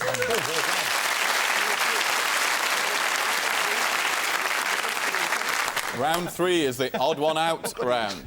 Ian and Linda, your 4 faces are Jean-Claude Van Damme, Richard Keel, Peter Stringfellow and Abu Hamza. The man with the teeth, that's that man who was a Bond villain, isn't he? The man with the metal teeth. Jaws. George. Now, Abu Hamza couldn't be a Bond villain because no cat's going to let him stroke him with that, is he? Is it to do with sort of metal kind Bits of in bits in you or on you? No. No, it isn't. It's about a nocturnal activity. Oh, right. Oh, lap dancing. Ah, yeah. Yeah. The top left one, he's the only one that's been buggered by a panda.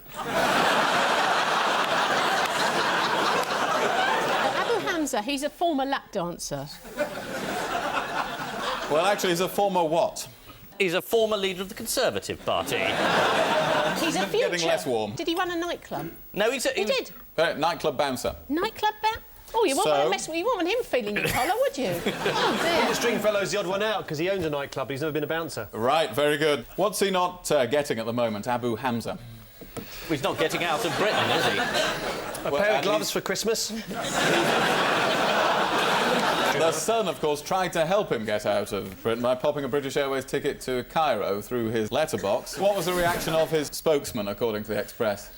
Sheikh Hamza would be more than happy to bugger off to Egypt. It's like Ian Duncan Smith this week, isn't it?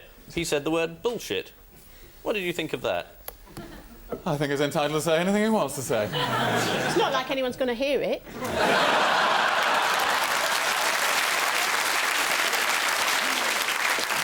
Yes, the answer is they've all worked as nightclub bouncers except Peter Stringfellow, who runs a nightclub in the Westminster area full of nude women, so I'm told by many of my fellow MPs. Peter Stringfellow famously claims to have slept with over 2,000 women. Might sound a lot, but given how old he is, that only works out at half a dozen a year. When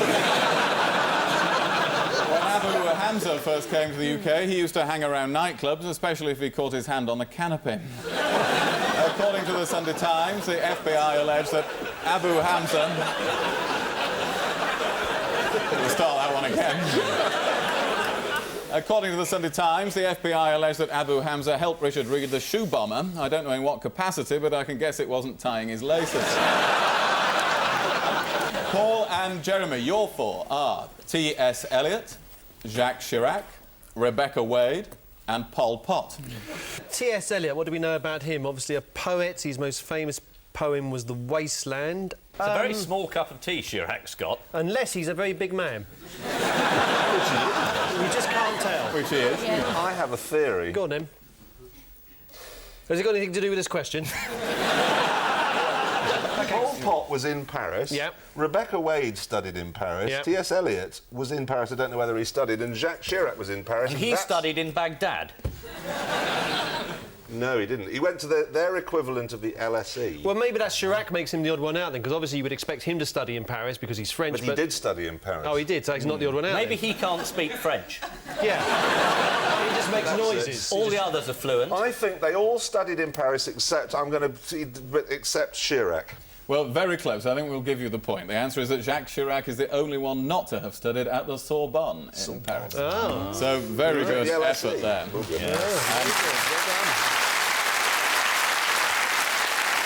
You know Rebecca Wade very well, Jeremy. You write on her I'm sure not very newspaper. well, obviously. So, what was she wearing to work on her first morning as editor? It wasn't Rebecca, but she appeared on page 3. Well, it said Rebecca from Wapping on page 3. Right, and she was wearing a page 3 badge. And was this ironic for any reason? Well, because people suspected that when a woman took over as editor of The Sun that there was going to be no more page 3 girl, and then she was keen, I think, to say that there will be. Yeah, so that's because people thought that she was becoming editor of The Sun, whereas we all know that Mr Murdoch edits The Sun. And what about Jacques Chirac? How did the French justify voting for Chirac rather than Le Pen? Oh, they had banners up which said, vote for the crook, not the fascist. Absolutely. I'm going to suggest this to Jeffrey Archer next time. God, he fooled you, though, didn't he? He really did. You used to use his gym, didn't you? Well, actually, he's very... Was it really a gym, though? Because I could imagine him saying, come and use my luxury gym, and you get down there and there's just a Black & Decker Benchmaster.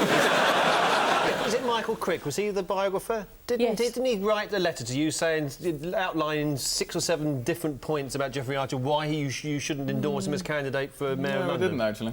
He says he did. But do you regret that? Do you feel a bit of a fool?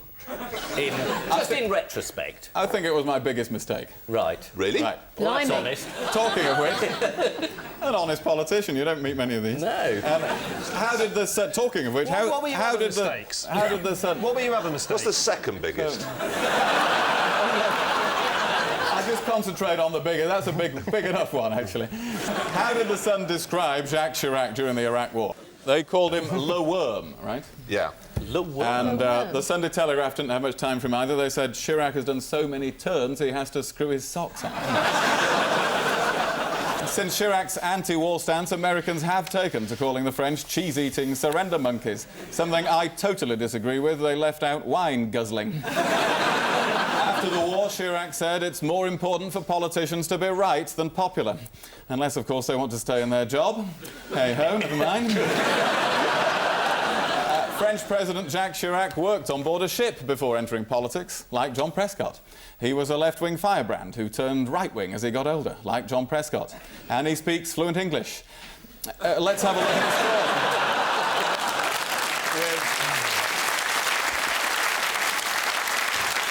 With 1 round to go, Ian and Linda have 8 points. Paul and Jeremy have 12 points.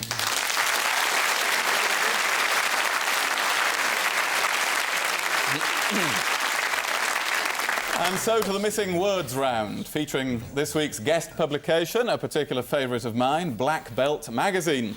Although I'm a blue belt myself, and that's the way I like it. Do you still practice then? Do you still do weekly... Oh, yeah, once or twice a week. Yeah. Can you kill people with your bare hands? Yes, but only one editor at a time. We better start the actual questions. Try what for the world's best value meal? Eating your own foot. You will fall over, but it's cheap. Looting. Now, the actual answer from Black Belt magazine is Jeet Kune Do grappling. You can't fit that in there. You've skipped down too many, haven't you? I have. I've skipped an answer. Oh. I've skipped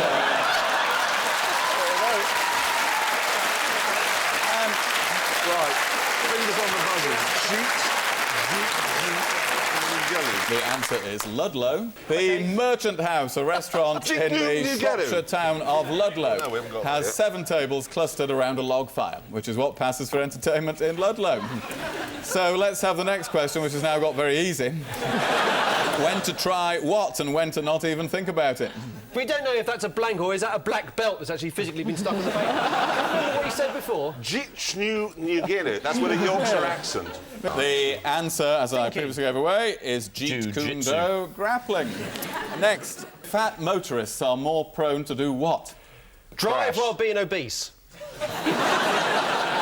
The answer is... Eat the airbag. The answer... Eat the airbag. Accidents. Yeah. A survey in New Zealand reveals that fat people are twice as likely to be injured in car accidents as average-sized people, mostly because they're driving too fast after pizza delivery boys and ice cream vans. You really don't. You don't really want to have a career in politics. You've insulted virtually every group tonight, haven't you? Fat people, people in Ludlow, the Christians. French. Well, once you've lost an election, you can do all it. Next, what could spread around the world? Biggest tub of margarine. Any more theories? This comet's still slide off us. They're going to coat the world in margarine. Have you heard about this? There's a comet coming in about 2 years' time. We're going to coat the world in blue band and it'll just go shoom like that. The answer is classical Korean swordsmanship. Oh. Next, George led an unassuming life until he became what? Assuming.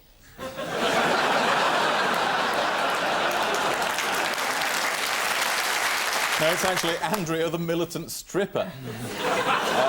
She says life isn't a dress rehearsal. Odd thing for a stripper to say. And finally, what helped Ju Bang Lee develop his skills? No bastard. Does it take Winwiddock? It's a pretty hard you one. bang head? He's another martial arts expert. These are all good theories, but the actual answer is throwing knives at rats. I don't think you could have been expected to get that. Despite all that, his restaurant still came second to a little place in Ludlow. Well, that brings us to the end of... In a fight between you and Seb Coe, right? Didn't you nearly kill him once? He did pass out, but that's different from actually being killed. No, but... I didn't know you had a medical background. Who would win between Frank Bruno and Anne Widdecombe? It'd be worth having a go there, wouldn't it? My money's on Anne. That brings us to the end of tonight's contest, and the final scores are as follows. Ian and Linda, 9. Paul and Jeremy, 14. It's fixed.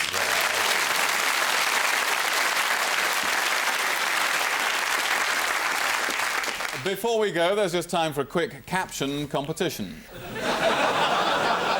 That's where you can put the euro. Is that bloke on the bottom left thinking it wouldn't be so bad if I wasn't next?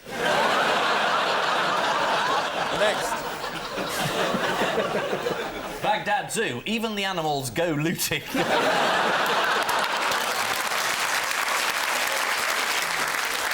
I've watched this programme. How long has it been on for now? 13 years, and I've never thought of an answer. Not like I've never thought of one as good as you guys. Yeah. I've never thought of one. And here I am now again, faced with the humiliation of sitting looking at it, going, dunno. There's a horse and a wolf. And a wheelbarrow. And the wheelbarrow's going, I'm a wheelbarrow. The horse is saying... Well, that's just brilliant, Jeremy. Thank you very much. Is the horse saying to the wolf, just stay on the grass? If you're on the road, Jeremy Clarkson will bloody kill you. On which note, we say thank you to our panellists, Ian Hislop and Linda Smith, Paul Merton and Jeremy Clarkson.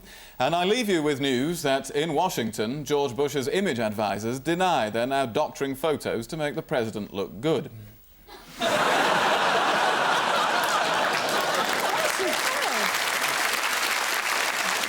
There's a security scare in Westminster as an unsuspecting Robin Cook comes within range of an anti-personnel grenade.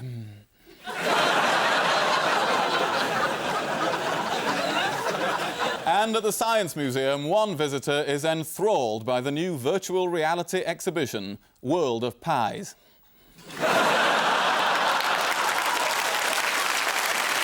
Good night.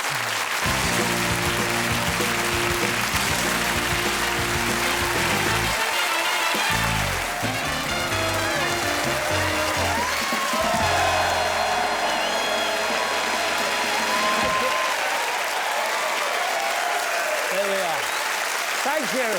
Oh, thank you so much. Whoa, thank you. They can't all be wrong, can they? Anyway, good evening. Yes, the papers weren't lying. It is me. But don't worry, there'll be no gimmicks, no catchphrases. So welcome to Have I Got News for You? For you, have I got... Yes! What a lovely audience. Lovely. And you're so much better than last week. In the news this week, after 20 years in show business, the Chuckle Brothers announced their retirement.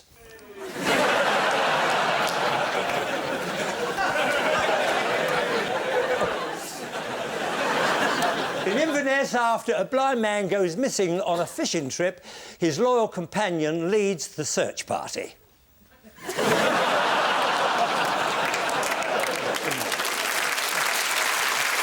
And on the opening night of her first tour in 3 years, there are suspicions that Tina Turner may have dispensed with her personal trainer.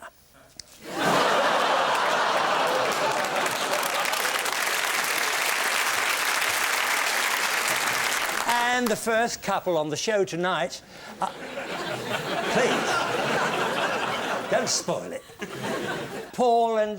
who is... Bruce, this is Natasha Kaplinsky, who is the female anchor on the BBC Breakfast News. Isn't that right? Oh, yeah, Natasha Kaplinsky. And our next couple are Ian... it's father and son. That would be appropriate with grandfather in the chair.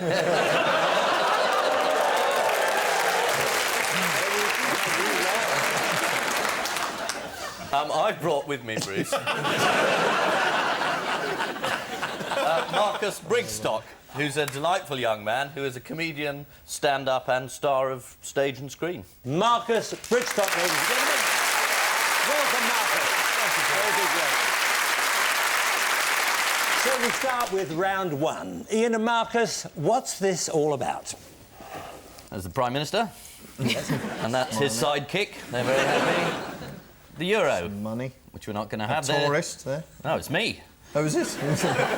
And that's Alan Milburn. Alan Milburn. Yeah, he resigned. And what a shame, you know, with no row, no scandal or anything. Just our luck to get a no story. Well, I give it a few days. I think it'll turn. Oh, you think they'll dig something up, Ian? I hope so. But anyway, it was the government's decision to wait and see over the euro. That's what it was all about. It's a historic announcement, Bruce. It was. The whole country was waiting to hear Gordon Brown say, well, maybe. Where did they get the wait-and-see idea from? It was a failed Tory policy, so they borrowed it. What did the Express call the decision? The Express? We're thinking of 2 syllables, probably maximum, aren't we? A brown fudge. Oh. Yeah. Charming, isn't it? Charming. Anyone, any idea what this is? That's one of the equations in this enormous dossier that Brown produced. Shouldn't there be A minus A in the middle of that? What's the answer? What's the answer? The answer is always it takes 3 men 4 hours to run a bath. It's Gordon Brown's formula for the effect of the euro on UK house prices. Really? Good game, good game.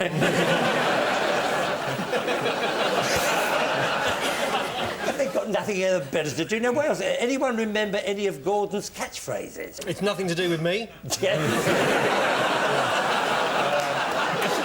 I hate you, Tony. I love you, Tony. There we are, I've got 3 of them here. The Transition Strategy Modelling Toolkit. I've got one of them. Endologous Convergence. I think I had one of those. The 5-area Bilateral Fabia Model. I think I married one of them. Blair and Brown gave a joint press conference on the euro this week, and what were the telltale signs of the stresses? They started punching each other. During the speech, he sat there, Tony Blair sat there and basically looked at every single word that Gordon Brown was saying, just to check, if you watched him in the chamber, just to check that he said everything that What, in case he slipped anything in? Okay, absolutely, like I'm going to be the next Prime Minister. Yeah. And Blair kept drinking water, yes. apparently, which was a sign that he was nervous. Yes, well, he did take 13 sips of water. Brown took 3. Do you know why? He didn't have any water left. Tony is drunk it all, Yes, it's the decision not to scrap the pound, yet. Responding to Gordon Brown's speech, Lib Dem spokesman Matthew Taylor said even chips are cheaper in France and Germany. At which point, John Prescott darted out of the chamber muttering, "Which way to Calais?" Oh, the map on the back of the euro coin features only those countries in the EU, which means Norway is not included, and gives Scandinavia an unsettling shape.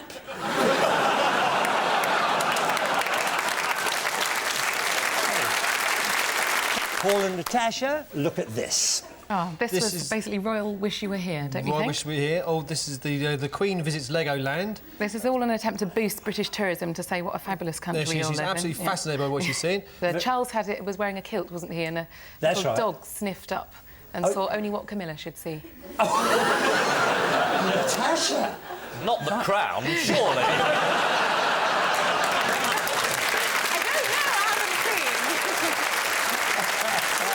There it is there it is there. Prince Philip pointed out a couple of mistakes, didn't he? That's right. It was the wrong colour, wasn't it? Wrong colour. What was the wrong colour? What, the Duke of Edinburgh was black, was it? Whose outfit matched the Queen's? The Lego Queen was the there. little miniature. Yeah, little miniature Queen. The same bored expression. How did they manage to catch that?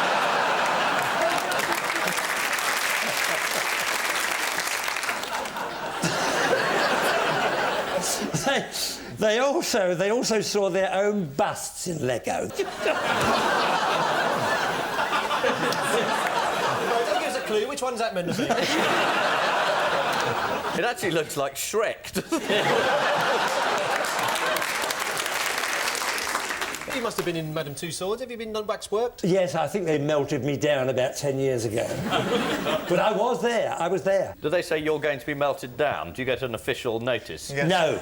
You get sent a candle. That's a secret. Until one of the family goes there, you know, and they say, you're not there anymore, Dad. Did they tell you were going to be in there, or did you have strangers measuring you and you didn't know what was going on? Oh, no, it's not like that. It's not like this is your life. You wake up in the middle of the night and somebody's done a face mask on you. Pointing out the window with an effigy of your head. No, it's not like that at all. But they do it very nicely and everything. And just think, after this, you'll be recreated, won't you? After what? After Have I Got News for You? This could be the finish of my career. Why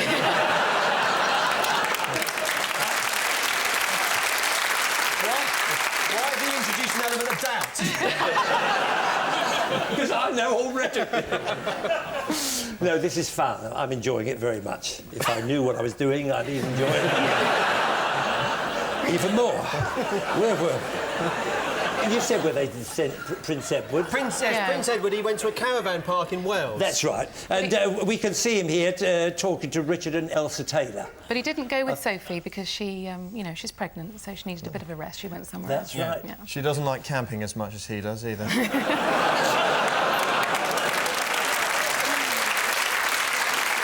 All the royals, they obviously had all these jobs on one day, and somehow Charles got to taste the whiskey. Yes. Can you imagine when they were parcelled out? You do the caravan, you do Legoland, all right. And I do the whiskey because I'm heir to the throne. I'm more worried that Legoland is the highlight of our tourism industry, but there you go, if the Queen gets to It's go. quite good, actually, that Is bit. it? Yeah, that trooping of the colour bit in front. It's pretty hot. Did it bring a tear to your eye when you went? It did. I think they played British Grenadiers, too. Was that how excited you were? Yeah. According to the Daily Telegraph, Legoland is a stone's throw from Windsor Castle. Worth knowing if you get bored with the rides.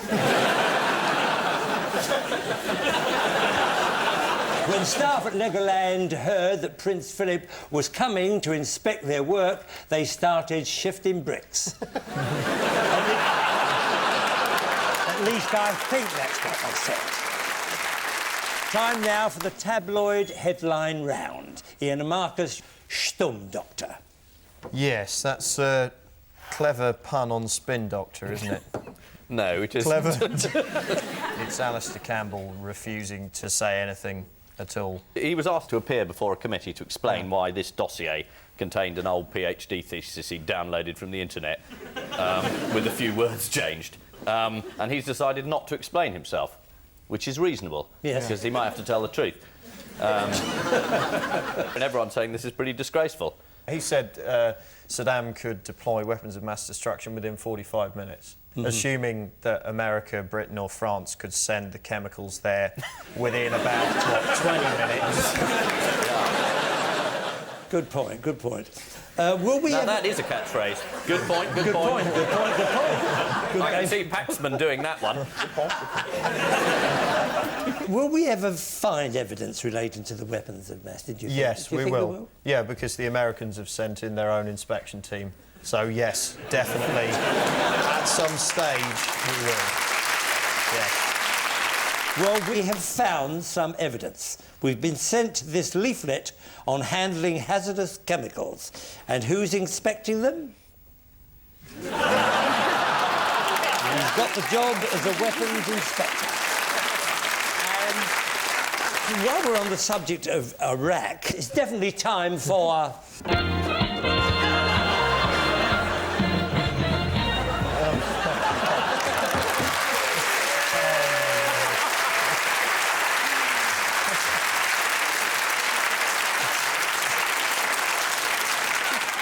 Play your Iraqi cards right. Now, these are the cards that the Americans... Please. This is satire. Now, these are the cards that the Americans made to show all the Iraqi bad guys in the war. Now, Ian, you go first. Thank you, Bruce. It's the king of clubs. RCC vice chairman is that Ibram. Now then, it's a high card. So,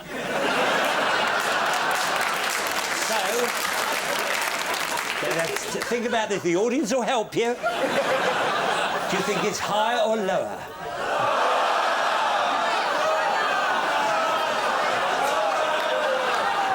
I'm not sure this programme can go much lower. Oh, you haven't seen the finish yet. I'd say lower. Because you agree? No. OK, now what have you got? You've got the Eight of Hearts, Minister of Defence Sultan Hashim Ahmed. OK. Yes, well, that's a mass murderer, I thought. It's a middle card, Ian. It's a middle card, so this is difficult. Tricky. I never saw this programme. I know, that's why it's such fun for me. Ian can't get ITV on his television. So come on, the audience will help you get a marker. Well, you have to say higher or lower, but it's in the middle. So it is in the middle, so it's a gamble. Oh, higher. Saddam would be higher, as would Rumsfeld. What are the audience? Higher. You think I'm going to say higher? Right, let's have a look at this. It's the Eight of Spades.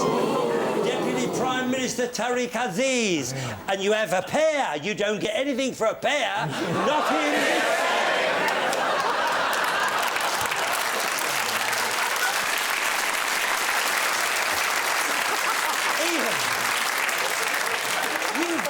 You've lived so much in your life. I feel I've wasted my youth. I've got some old tapes I'll send you. Oh, God, I hope he's joking.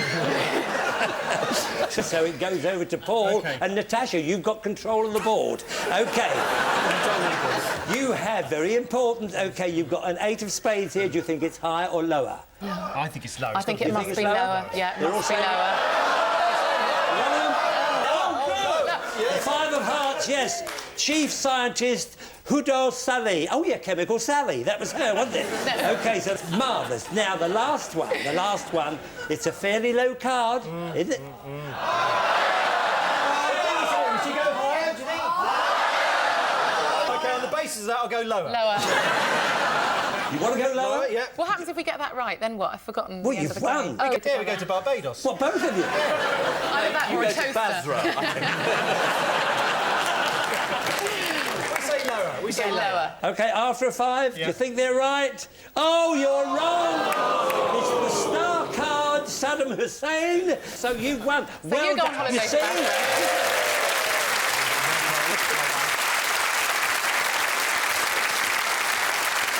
I've been waiting 14 years for the show to be like this. I'm having the time of my life. Ian's face, I still can't believe it. When he looked at it, what the hell is going on? He always looks like that when he brushes up against popular culture. This is the ongoing row over Alistair Campbell's sexing up of the weapons of mass destruction dossier. All in one breath, Could you have a purple flash before that? Could you go higher? No, I couldn't.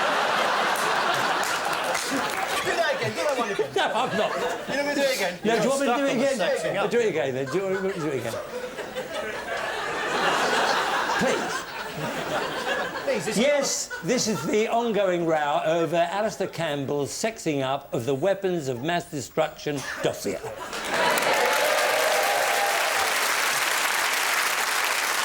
Tony Blair insists that weapons of mass destruction will eventually be found in Iraq. Well, it would be nice to see them. This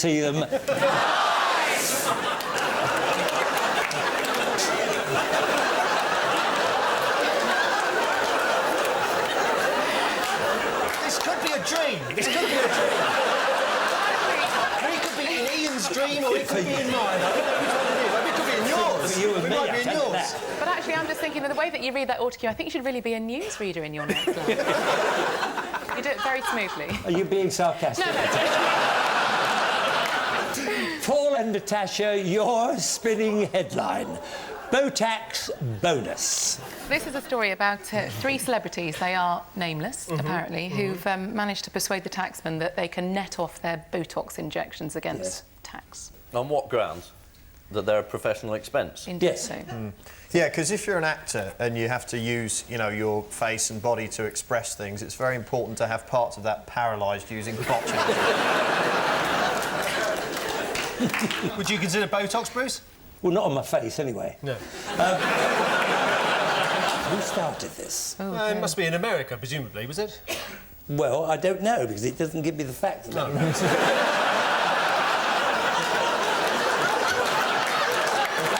do we know when we're right, then?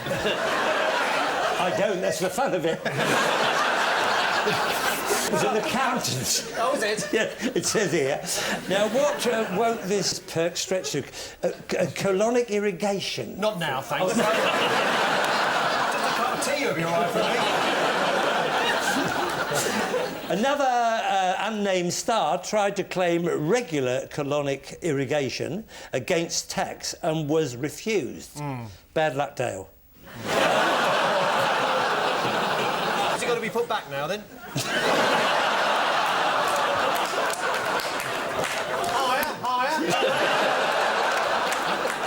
They said to allow people to claim for colonic irrigation would open the floodgates. Who's famously had Botox that you know of? Anne Robinson. Yes. She's had it, And hasn't she said it, I think, on this show. I think she did, you're right. And I don't know how much she spends on injecting her face with deadly poison, but whatever it is, it's not enough. OK, Natasha, what about Tony Benn? Because I heard Tony Benn refused to do the interview for the BBC unless you interviewed him. Is that right? Well, I don't know if that's really true, but he's a completely charming man and he showed me around his house and I like him very much. Very nice. Do I hear the sound of wedding bells? That's the news that celebrities, if you're following the plot, can claim tax relief for cosmetic surgery. Anne Robinson has famously been injected with Botox, deadly poisonous and liable to induce vomiting, and Robinson presents The Weakest Link. Anyway, at the end of all that, Ian and Marcus 5, Paul and Natasha 4. Very close. Very close. Very close. Now, round 3 is usually the odd one out round, but I've had a much better idea. Yes. So we're going to play conveyor belt connections. Ian and Marcus, you're first. Now, a number of different items will pass in front of you. You must have seen this, Ian. You must have seen this. Is this the end of the generation game? Yes. Yeah. Well done, well done.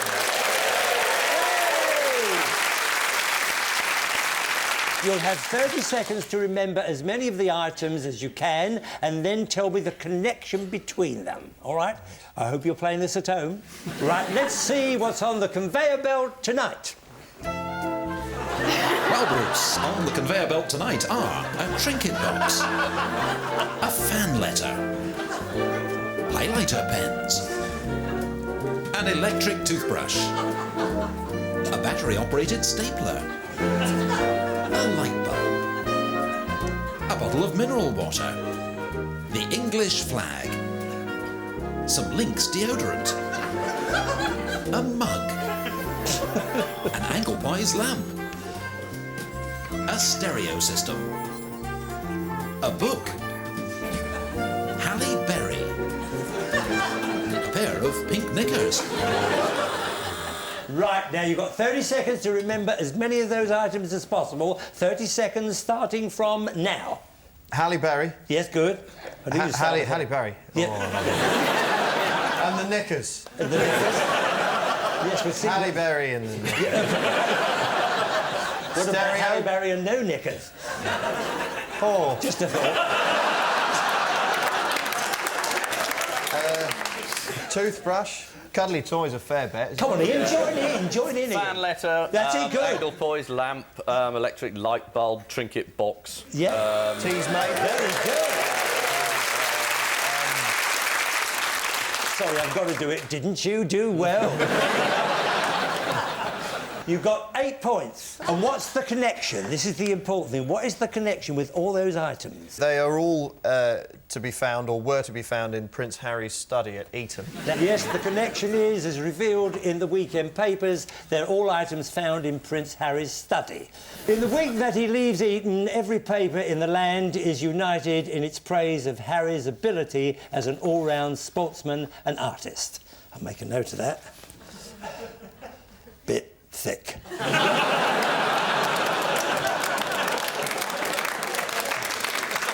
Paul and Natasha, let's have a look at your items. Bruce, on the conveyor belt this time round are a tin of dog food, the crown jewels, a Klingon, the Y chromosome, a velociraptor, a tea urn, some sewage, Constable's the hay wain, a cuddly toy, Ken, a cockroach, Shep, desert orchid, Tinky Winky, Osama bin Laden. All right, now you've got 30 seconds, starting from now, to remember as many of those Osama bin items. Laden. Osama bin Laden, Yeah, there was some sewage, Teletubby. there was a dog, the Teletubby, there was a cuddly Picture. toy, there was a hay Coffee wagon thing, there was... a Y. The Y chromosome. Y chromosome. A little, like an Action Man figure. Action Man figure, tea's maid, electric blanket. Electric blanket. Toaster. Was that a toaster? Calendar for 1973. Yeah. What else was there? Cockroach, you get the Cockroach, yes, cockroach. Yeah, you did that, yeah. The Klingon, you got the Klingon. Klingon, yeah. The Klingon.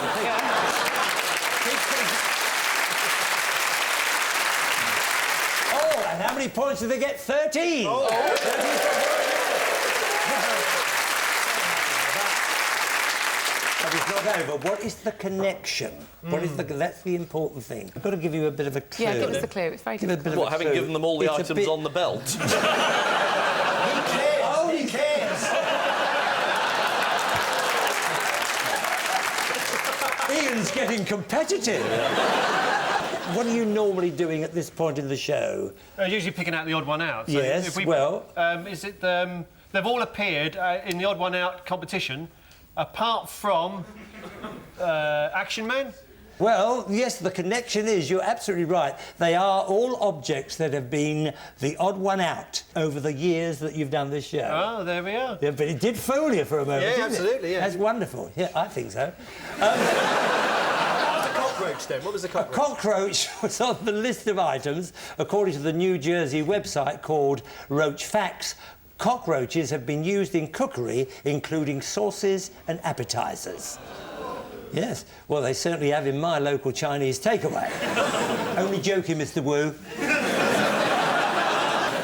The Y chromosome was on the conveyor belt. The combination of chromosomes determines the gender of human individuals. To put it in biblical terms, XY is Adam, XX is Eve, and YYY, Delilah.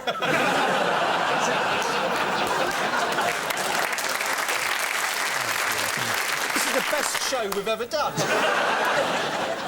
You come back next week. I'd love to. It's been fun for me as well. But don't let's push things. So with just one round to go, Ian and Marcus have 14. Paul and Natasha have 18.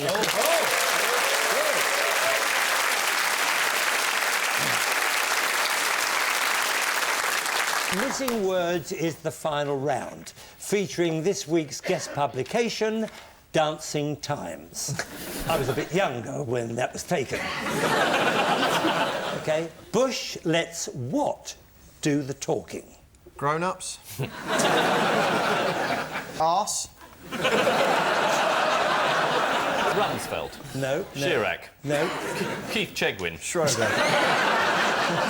Body language. Body language, yeah, yes. body language. Next, love affair with computers could create what? The pitter-patter of tiny laptops. Is it sticky keyboard?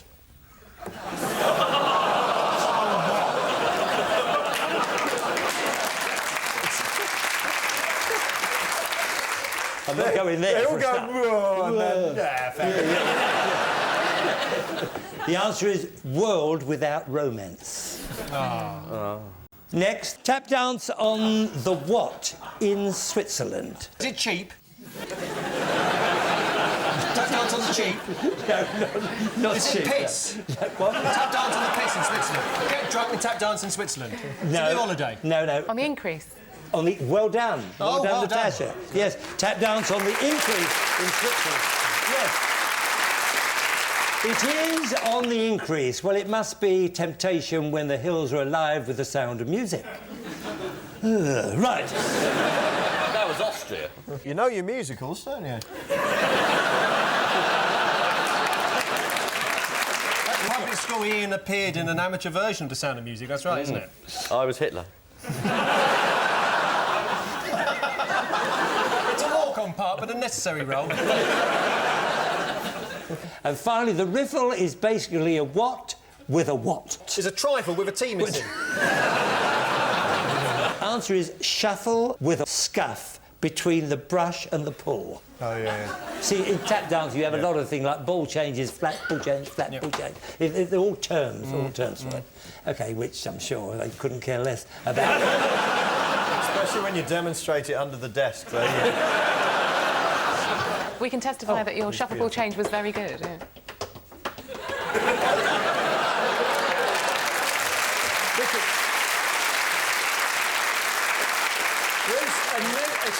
A new first for television, invisible tap dancing. You could go on the radio with that. The scores are as follows. Ian and Marcus have 16. Paul and Natasha have 21.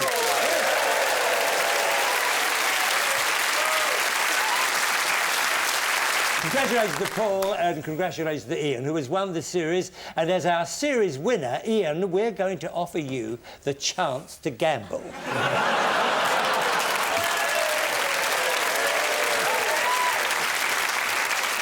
The chance to gamble all your winnings against our fabulous mystery prize.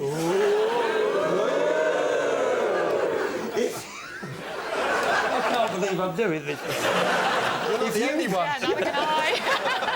And if you win, you get to keep both the series and the prize. But I must warn you,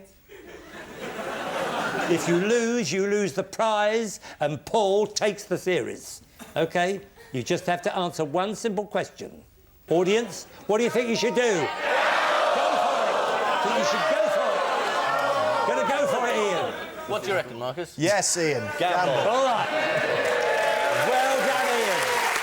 Very brave. There's now no help from our audience at this point in the show. Here's your question, Ian. It's about football. Who was the England captain for the match against Slovakia this week? Michael Owen. Well done!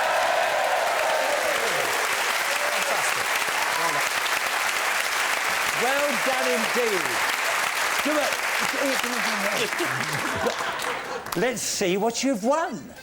Well, Ian, you're going to be whisked away on a luxury jet to Brussels, the very heart of the European Union, to witness at first hand the workings of this exciting social, economic and cultural community. As the personal guest of disgraced French President Giscard d'Estaing. And as if that wasn't enough, we're throwing in €100 spending money. Well done. Lovely. And I leave you with news that at his club in London, Peter Stringfellow proudly shows off his latest girlfriend. And in Westminster, there are accusations of cheating after Tony Blair goes 100-0 up at stone, paper, scissors.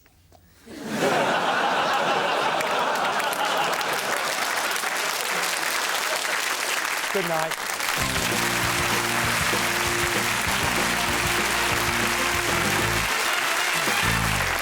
Good evening and welcome to Have I Got News for You. In the news this week. In the news this week. In the news this week, in Jerusalem, as Yasser Arafat and Ariel Sharon hold urgent peace talks, there's hope for humanity as their grandchildren play together in the creche.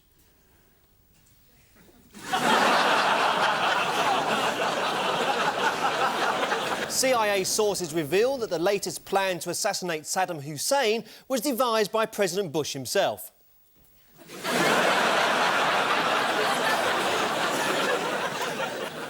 On a visit to a London school, there are signs that Ian Duncan Smith may be losing his confidence when it comes to meeting the public.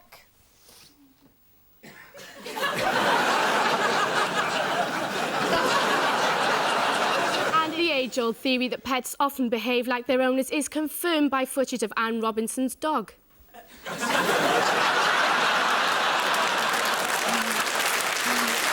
one is the same as it's always been. Ian and Rich, what's this about? These are giant winds that swept the country, reducing us to total impotence. That's like Leaves on the Line, except bigger. Oh, there they are. Oh, that's 21st century technology there. What else blew away in the storms, then? I'll give you a clue. An inflatable Ronald McDonald. Is it an inflatable Ronald Yes, you're McDonald? right. Right then, OK. Very quickly there, I Ross. think we're going to win this. Yeah. Is that way out there? It was true. It was 25 foot tall. It blew onto a line. Apparently, it was the wrong kind of inflatable clown on the line. What was it? Any other freak happenings in this storm? Bearded ladies punching people? Bearded ladies punching people. Extra point. That certainly happened. Shall I? It is a different show, isn't it? How does he know that? I don't know. It didn't happen under the old regime. I'm sorry. No, it didn't. No. Well, Daddy's dead. But that doesn't mean that your uncle doesn't love you anymore. Oh, this is the butler who didn't do it. This is Paul Burrell. He was her rock. This is the woman who suddenly remembered she was Queen. And there he said, goodbye. Apparently he had all this stuff of Diana's, which he wasn't meant to have. And then the Queen suddenly said, oh, hang on a minute, I've just remembered, he said, told me he had it. And there was an curious meeting between the two of them where she warned him off. She said, listen, there's people out there. Listen, I'm not saying anything, you know, but more now you go. All right, son. Nice little butler's outfit you got there. Wouldn't like to see anything happen, you know what I mean? Anyway, more now you go. This was only the story of the meeting as described in the Mirror. This was their big lead. He remembered that the Queen had said, watch out, there are dark forces. It's quite a feeble story for 300 grand, really, I thought. You used to work for the Mirror. I did indeed. Yes, so. Never mind. You used to get 250 grand, didn't you? That's true. From Robert Maxwell, wasn't it? Yes, indeed, I did. Still, he's dead now, isn't he? He is indeed. Thank Yes. goodness. That's not what you said afterwards. Do you want me to recap on the scores at this point? Do you like, love? We've got a lot of people to see, so we can keep it coming.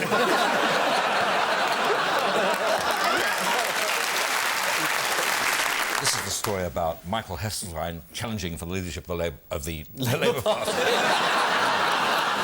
Challenging for the leader of the official opposition. Because I thought that was Charles. Because, well, I mean, we'll come back to that in a second. Were you there at question time this week? I was, yes. I was asking some Did questions. you feel that he made a big impact? Who? Duncan Smith. Don't you ever feel like getting there early and sitting where he's sitting? Always turn up late. You could take him, Charles. Think so? Yeah, absolutely. I think you could, don't you? Oh, I think I could. Yeah. OK, there we are. There's your headline. Charles Kennedy wants to attack Ian Duncan. Get in there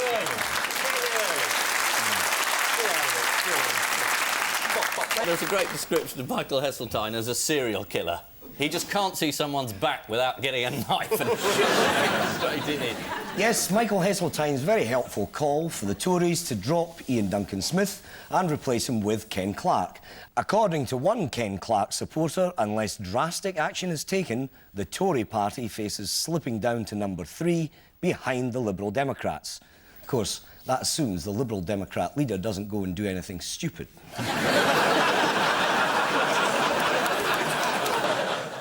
There's the photo opportunity. Who's that? That's Donald Rumsfeld. He's saying, and Who's that's that? Robin Cook. Yeah. And what he was saying, and that's Ariel Sharon. And you didn't ask me that time. No, I knew that. You knew that Yeah, one. I knew that one. I just didn't know who the first guy was. All right.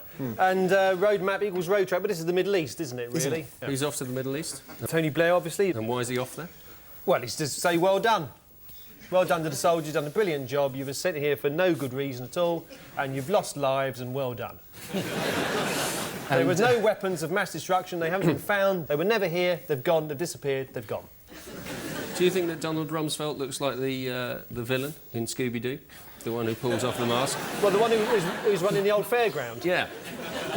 Do you not think? Yeah, I think he looks exactly like that. What do you think, Martin? I'm more intrigued about Cook looking like Stilgo. Yes. We say Robin Cook looks like Richard Stilgo. That's our vote. Do you know what Robin Cook was doing in that package there at the top? You were saying I was right to resign? Yeah. Thank God he's back in the news, because it's given us a chance to play this clip of him on Question Time. He drank the potion that was prepared by the doctor and paid £45 for it. Robin Cook, sorry. Do you think that's proper? Yes, David Bumblebee.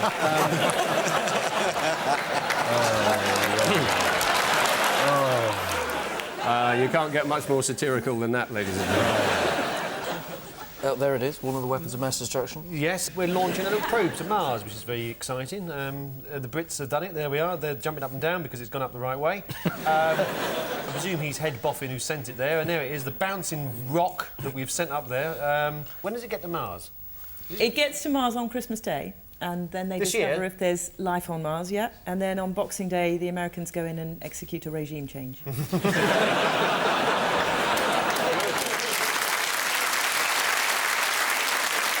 Do you want to see the inventor? We had a quick glimpse of him. Yeah, got him. Yeah, he's Colin Tillinger.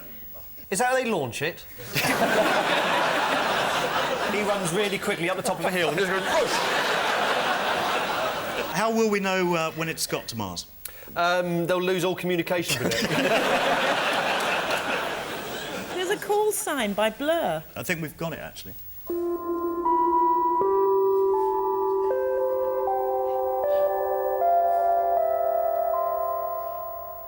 All our operators are busy at the moment.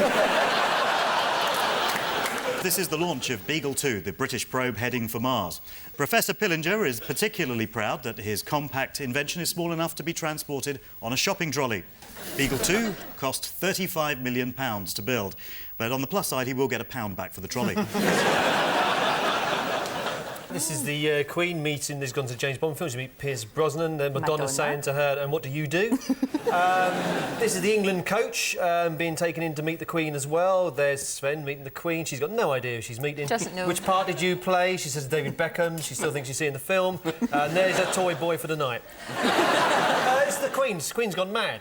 And we've got to keep it quiet. She's gone completely bonkers. What was the Queen going to see? What did she see this week? Unite or die? Die another day. Diane, and what does that mean? Nothing. They don't mean anything, the titles. Can you remember the last titles of the James Bond movies? I can't. They've got an invisible car in this one. What would be the point of having an invisible car? Wouldn't the villains just chase somebody who's doing 80 miles an hour in a seated position? No, you get... Once you're in it, you're invisible as well. But you're invisible as well? Yeah, You can't go see in into the car. Yeah. Oh, I see. Because once you're in, you can't... It's all illusionism. The surface of the car reflects the light in such a way that you cannot see it. How do you fill it with petrol? Very difficult. It's invisible too, just like you are when you're in it. But you drive an invisible car into a petrol station, you get out, suddenly everybody goes, "Where's that bloke come from?" Exactly, but you... Then you've got to... He's got the poor sod's got to try and find the petrol cap. No, but you can turn it off. Oh, so then suddenly a car materialises in the forecourt of the petrol station. Oh, right, I see. OK. What about Prince Charles? Why wasn't I'm he... actually sitting in an invisible car at the moment.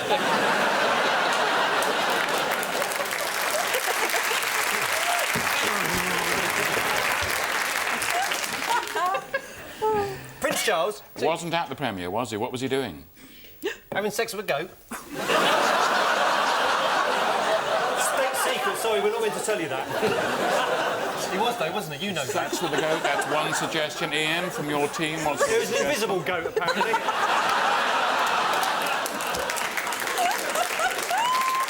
There's a police line up there. Who's got the weapons of mass destruction?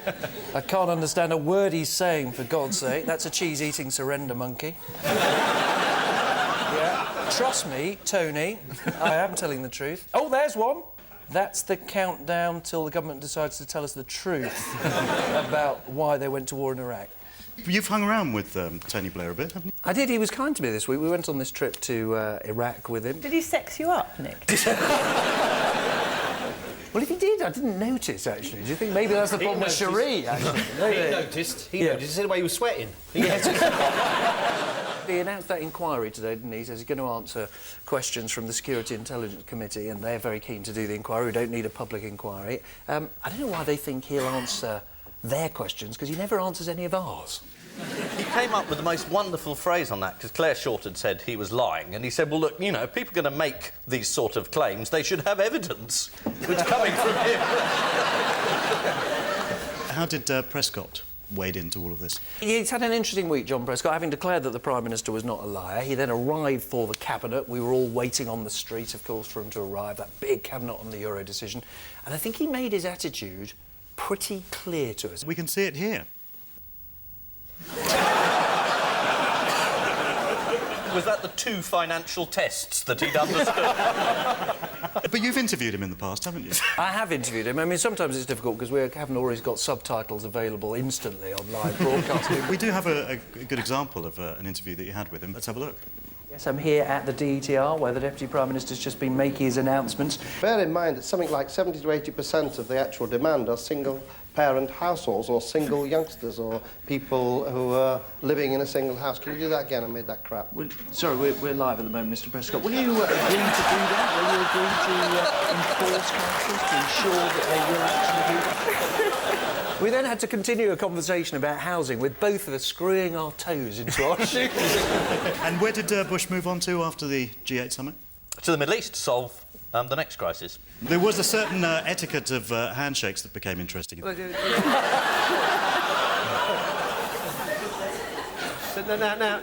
there's...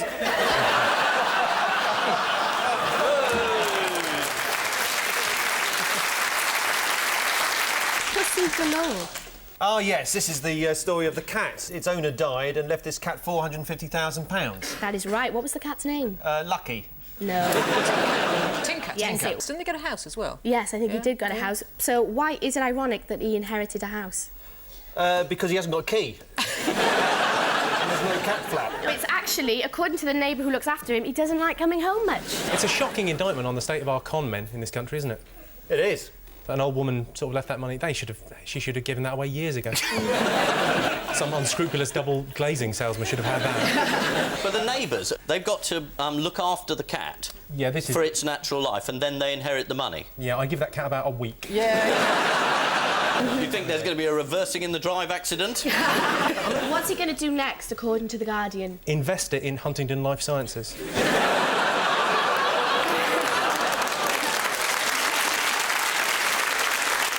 Have you will, Charlotte? I don't think so. Because you'll be coming into a bit of money next year, is it? Next year? Yeah, next year. But it's still going to be like...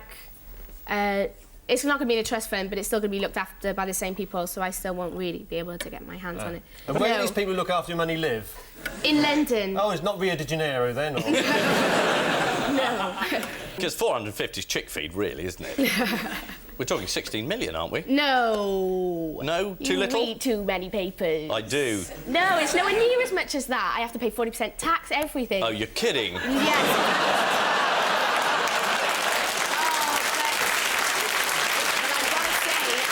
Don't agree with it because I can't vote. I can't vote, so why should I pay a government who I don't necessarily support? That's a good point. 40%. I think it's to do with schools and hospitals and public services. I mean, it's just a guess. Ooh. Now, anyway. That's you and Jeffrey Archer lining up on that one. Yes, this is the cat Tinker, who has left nearly £500,000 in his owner's will. The ever-responsible Daily Mirror reprinted the will, but was careful to blank out the actual number of the house, forcing any would-be burglar to look at the photo next to it.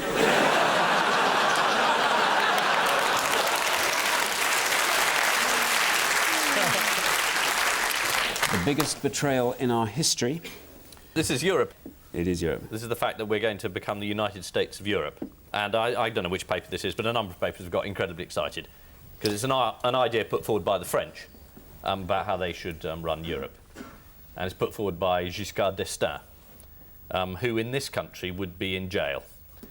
It's the equivalent of having Jeffrey Archer decide the future of the continent. He got involved in a scandal of taking diamonds from Emperor Bokassa, that charming humanitarian who had a fridge full of human body parts. He's one of those really charming French leaders that they turn up, sort of every time, really. The idea of being told about a constitution of Europe by d'Estaing is absolutely ludicrous. Sorry, I do sound a bit like the Daily Mail, but just occasionally they're right.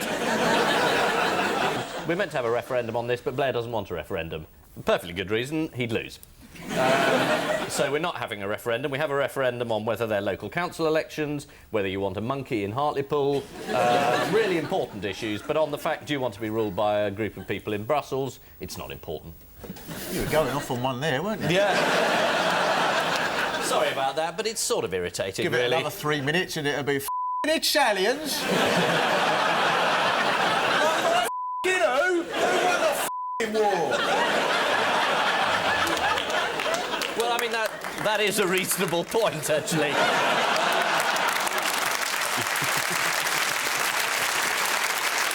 I say that was tremendously exciting watching that. You should go on a bonding weekend. Yeah. I don't really bother me that much. But the Does it bother you, Ian? No. I'd like to check Ian's blood pressure now, actually, if that's all right. How did the Sun crystallise the damned injustice of the situation? Well, it's no good trying to undermine the argument by calling in the Sun. Well, they did it rather well, actually. 81% in dark on Europe Treaty. 84% demand referendum on it. So go and work that one. Do you know Article 14 of this thing says that we have to be loyal to the European Commission? So on the basis of the last 10 minutes, I'd be locked up in Greece on a charge of spying. You're not supposed to clap then. Prescott tells Mandelson to shut up. So this is about the Euro, I presume. Come on, yes, you're warm, you're doing well. Oh, you're a little tease, aren't yes. you? What about Ian? Big tease? I feel I've stumbled across another side of you, John. I believe this is a political story. Mandelson went to a lunch with a group of journalists, and off the record, with a group of female journalists. Yeah. Peter Mandelson doesn't know much about the media. No. He just happened to say, Brown's a bit of a loony between us, train spotter, anorak, bit mad, and Blair's lost the plot. And amazingly, all the journalists said, thank you, Mr. Mandelson, and wrote it down. And the story appeared the next day. And what did Peter Mandelson say to one of the journalists, the main journalist who leaked the story? Am I talking too quickly for you? He said to her, you're finished. Why, because she'd finished writing, or... No, because he was... The pudding was over. Yes. He meant you're finished, your career is over. Yes, well, he should know, shouldn't he? Do you think he'll be back again? No. Yes, actually. Yes, I think I can't lie to There'll have to be a stake through the heart next time, just to be absolutely certain. What else was Peter Mandelson worried about in this rather intimate conversation, which we've now heard all the details of? He turned up at this lunch and he said at some point I'd probably got prostate problems. But didn't he also say, this is quite alarming, he didn't know where his prostate was? Didn't he say it was in Huddersfield? In a jar? Yes, this is the continuing row over Europe and Peter Mandelson's contribution this week. According to the Mirror, on the day that Mandelson spoke out, Gordon Brown gave a speech on the euro to business leaders at the CBI annual dinner. Sorry if I look happy, but there was a time when I'd have had to be there. Paul and Phil. He ain't heavy, he's my trainer. Oh, that's a national health firm that sent out a confidential email asking various owners of the health farms not to employ people who are size 16 or over, which I think is appalling. I mean, we're very discriminatory against obese people in this country. I worked in one hospital and they used to call obese patients DTS in the notes, or danger to shipping.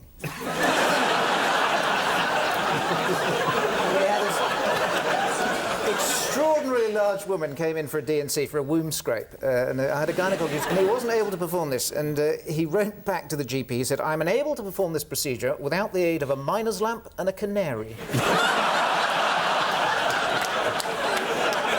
And this is just another example of fattest discriminatory policy. It's appalling. There was a piece of... You guys say it's appalling when you've got 2 laughs on it. It's amazing. We need a fat ribbon. Ribbon for fat people or something. Every other disease has got a ribbon. Give them a ribbon. Is it a disease, being fat? Yeah, it is. Is it? It's a genetic thing. You have a higher primed appetite. You can't help it. We're hunter-gatherers and we're primed to eat. To be fair, they wouldn't catch much, though, would they?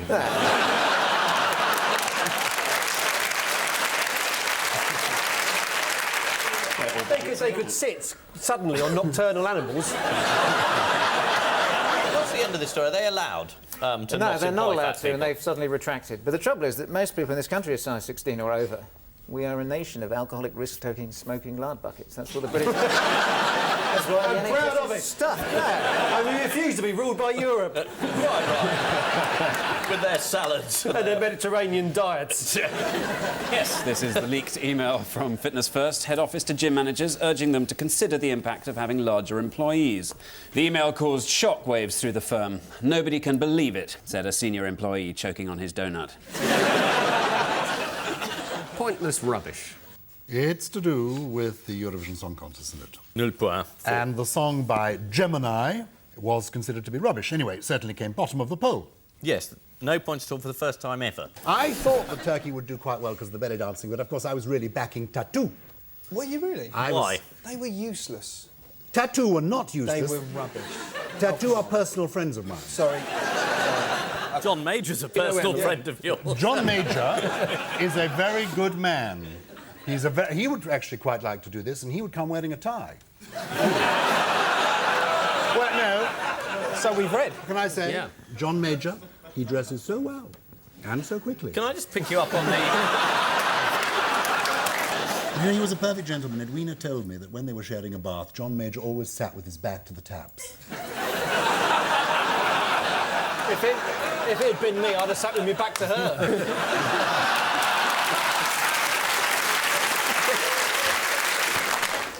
Are Tattoo really personal friends of yours? Well, I haven't met them, and I actually know Tat better than two, but I have...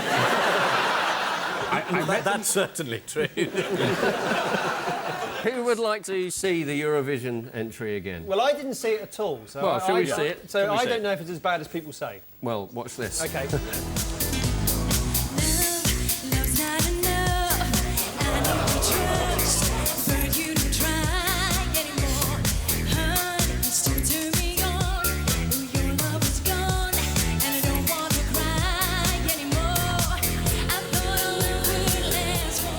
Not to worry, it's only in front of 150 million people. Fingers on the buzzers. Why might David Blunkett soon be buying sugar lumps instead of Win-a-Lot? He's got a guide donkey. He's giving up the guide dog. He's got a guide donkey. He's going to see him around. Donkeys are more intelligent than dogs. It's nearly true. Yeah, guide donkey. He's got a guide donkey. It's a pony, isn't it? A Shetland pony. He's got a guide pony. They're going to replace dogs with Shetland ponies because they're brighter and they live longer. And so from now on, you can see people with Shetland ponies walking around the streets of London. Correct answer. Yeah.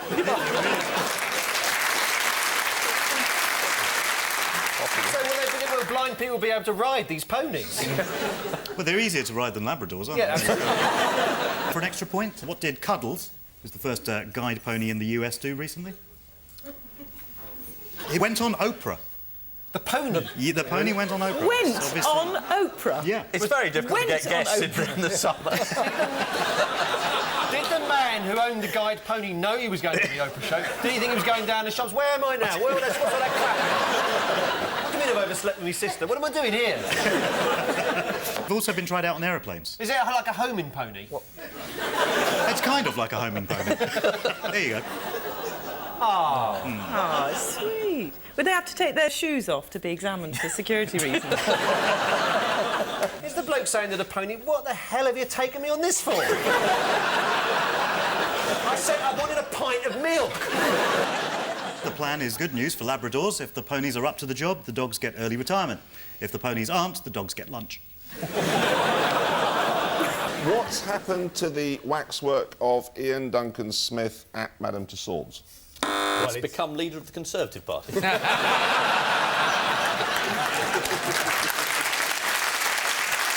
melted down.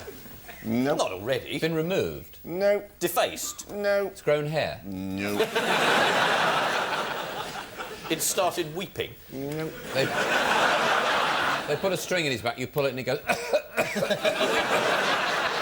The answer is nothing. How do you get these exclusive stories?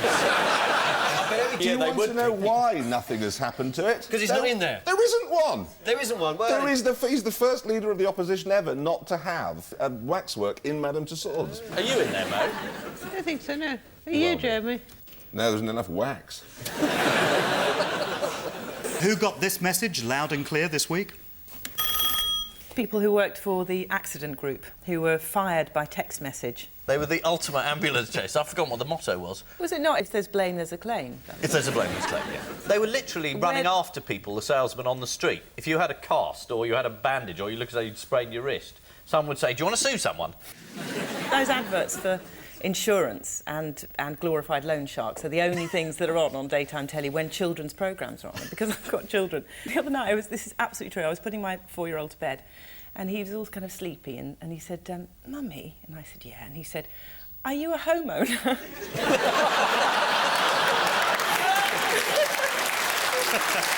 It gets worse. And I said, well, I thought, shall I get into the whole mortgage thing? And I said, well, sort of. Why? And he said, do you need an unsecured personal loan? It's really disturbing, the power of advertising. Anyway, I do, and he's done me very painfully. What rendered George Bush unconscious? A long book. No, it's a short book. No, it's a pretzel. There you go. It was an Al-Qaeda targeted pretzel. Absolutely. It was the corner of a table after he choked on a pretzel. So he had a pretzel, then he had a corner of a table, then he fell over. Well, according to a White House doctor, Mr. Bush sustained a small cut on his cheek and bruised his lip before he finally managed to get the pretzel in his mouth. As of this week, what might you not be allowed to do in a pub? Swear. You're not allowed to say firkin in a Wetherspoon pub. Which groups did a spokesman blame? Fat smokers. I bet it was them. Drunken blind men looking for their ponies. Where are you, little bastard? Come here.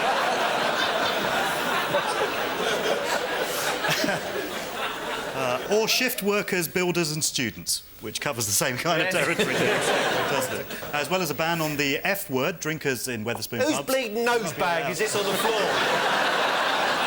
You shouldn't bring a pony to the pub. Is someone talking to me? I bet they are. I miss that bloody pony again. What's he doing now? He's had a piss on the salt and vinegar crisp. I flew to Reykjavik last week. I didn't win on a pint of milk. As well as a ban on the F ponies word. are a bloody waste of time. I was all right with a Labrador, and somebody says, "Oh, have a pony. They're cheaper." And you know, I've been skiing.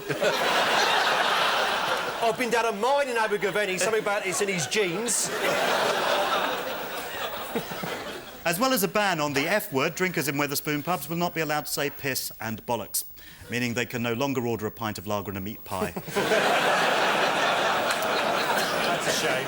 What did Bill Clinton get in Blackpool this year? Standing ovation. He got a standing ovation. Did you get a standing ovation when you last went? Yes, the one before I left, yes. How did that go down with the front bench? Well, if I was them, I wouldn't have liked it, and I don't think they did like it very much. And Tony said it didn't bother him. But it obviously bothered... Thank you. It obviously bothered somebody at number 10 who started leaking to the press that I was brain dead. Not that the audience was brain dead. Thank you, Ian. Well, if Clinton gets a standing ovation, what do you have to do? Bill Clinton opened his speech to the Labour Party conference by stating categorically, "I've never been to Blackpool before and I've never been to McDonald's in Blackpool before." Though people began to doubt him when he added, "I did not have chips with that burger." As revealed in every single newspaper this week, Tony Blair was 50 on Tuesday. So as he nears the end of his life, it's time to look back on the 50 glorious years.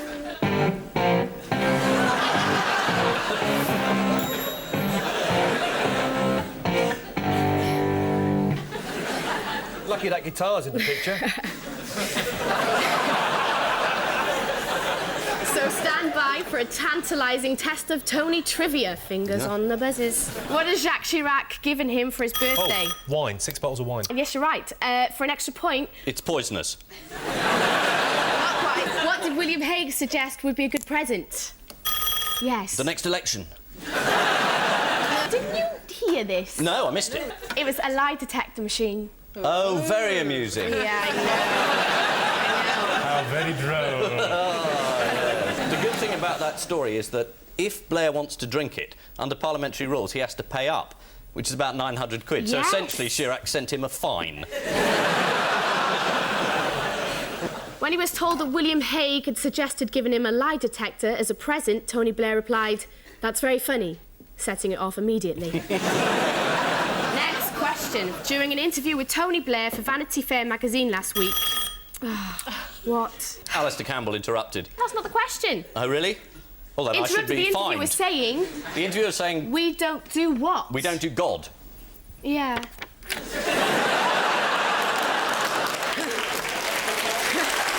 You seem to be unduly upset when he gets one right. I know! Don't be sad. I'm sorry. I just wanted the lady on the team to win. Oh, right. Well, if She interrupts will. before you've asked a question, you should then sort of take their first answer. Yeah, that's true. I don't even think you got that point. We did. Well, we can change it. Anyway.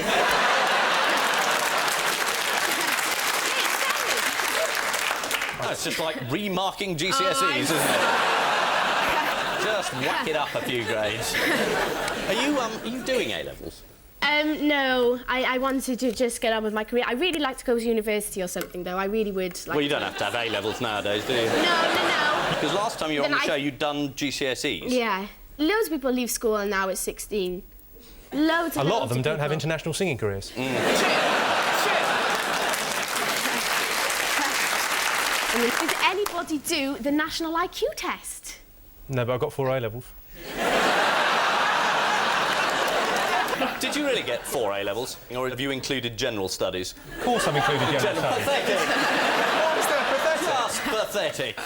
Sorry, do carry on. Did you do general studies? Yes, but nobody includes it. Well, like saying I got cycling proficiency. Well, I did, and I'm proud. I got 25 yards breaststroke, but only the theory. Surprisingly liberal school. Ant, Princess Anne, Lady Archer, and the national cycling team of Kenya. Something to do with courts? Yes. Oh, Princess Anne coming up in court? Yes. Yes. Because her dog... Her dog ate somebody. Her dog ate her family from Coventry. That's right. Yes. Was the Queen behind this, do you think? No, she's behind everything, no, I mean... What about the cycling team? I can't help but feel they're the key to this. The I cycling team. feel you're right. The people we've never heard of are usually the key. Are they? Well, give us a clue. Hello. It's just the ticket. Oh, yes, we don't know. Paul Except has a point for the cycling team. Right. Okay. The others have all been done for speeding. Princess Anne? Well, that was what's her years ago, excuse? wasn't it? She was That about was years ago, 1980. yes. She got done for speeding. No, she's been done again since then. Oh, is she? For an extra point, what about the national cycling team of Kenya? What Yeah. happened to What them? about the national cycling team? They were caught using the M61 as a practice track shortly before the Commonwealth Games. So, yes, the answer is they've all been charged with speeding, apart from...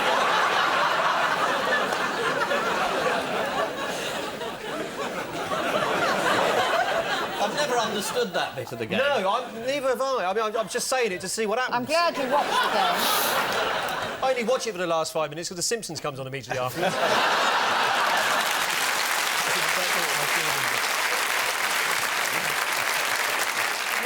Nice to see a bit of animation on the television screen. I've got that game at home. What game have you got It's at the home? weakest link game. And you sort of press it to start, and this voice comes on, which is your voice, and you can just turn it off whenever you like. Have I missed the news? Has Lady Archer become Queen? If so, I think I'm in for quite a long stretch. Edwina Curry has had a thing this week that the Bonfire Society are going to set fire to. Have they all been burnt on bonfire night, except Putin? I'll give you a clue. It's you might learn something. They were all scientists. They were all scientists. Do you know where they studied? Well, unusually for the British establishment, they were all at Oxford. That's right. Well done. They all studied chemistry at Oxford, except for Vladimir Putin, who, given recent events, should have. Should have, yeah. especially chemistry. Yeah, especially chemistry. Edwina Curry, you mentioned earlier. What's she doing on November the 5th? She's been burnt. Yep. Well, to make it clear, her effigy is being burnt. It's a key difference for her. So it's not a good news story, then. There it is. And if anyone's looking for firelighters, the diaries go up awfully well, I'm told. And Thatcher's head there. What happened to her statue recently, for a point? Well, it was attacked. Attacked? And decapitated. Yeah. That's brilliant, that should win the Turner Prize. That's the Turner, isn't it? Because the great thing about that is you can go to an art gallery and if you're bored, you can put your own head behind it. And, you know? So there should be another one with the bag open so your friend can be popping out the bag. Well, it's only a matter of time, I'm sure. How many blows did it take to knock the head off Thatcher's statue? Oh. Two, Ian says. And what was used? Was it a cricket bat? Cricket bat and then a metal pole. Was it? So he walked into the gallery with a cricket bat and a metal pole. Where is the statue of Margaret Thatcher, he asked. Over there, sir. Would you like to borrow a stepladder? Henry VIII is what? Dead. Topical news quiz. A sequel too fast is Henry VII. Henry VIII is cleared of theft. According to the Times, new evidence suggests the Lindisfarne Gospels were removed during the reign of Elizabeth I. Police are now looking for a 400-year-old ginger-haired woman, and Robinson has gone into hiding.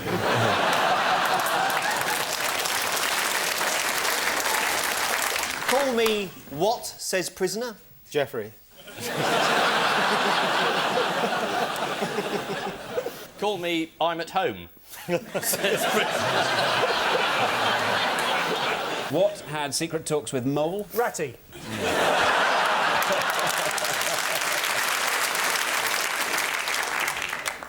Not that book. Pigeon. Government. Oh. It was the last government. Yes, yes. The answer is Thatcher.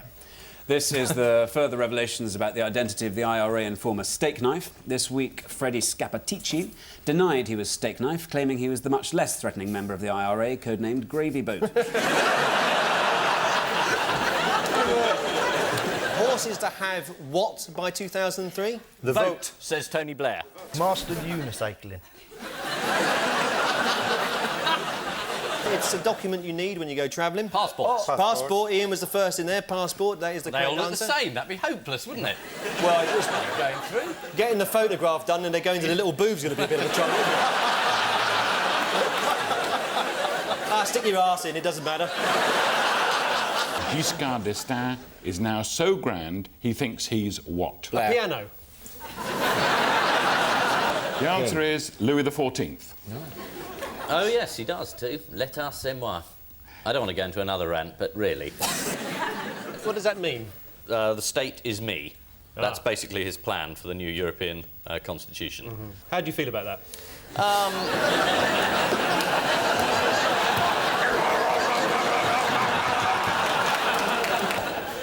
I'm not too bothered, really. No.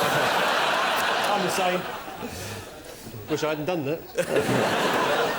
And finally, I haven't got a political message, I just... appear on Have a Good News for You as chairman.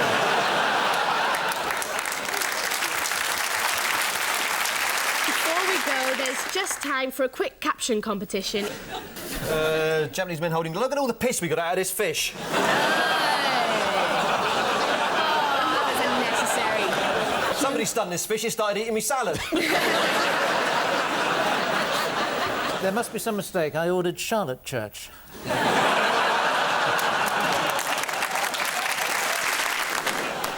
He's saying, I was in the war, you know, and she's saying, oh, all right, what do you want, a medal?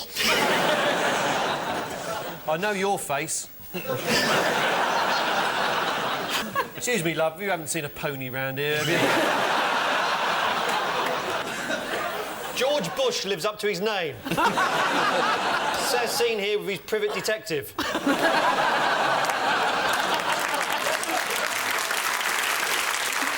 No, it's not. It's just a thicket. And I leave you with news that there are fresh allegations of thieving at the palace as Prince Charles's wallet goes missing.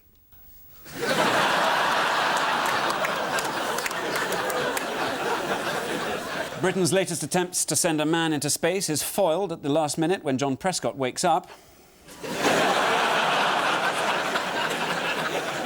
There are fears that the Archbishop of Canterbury's laser eye surgery may not have been a success.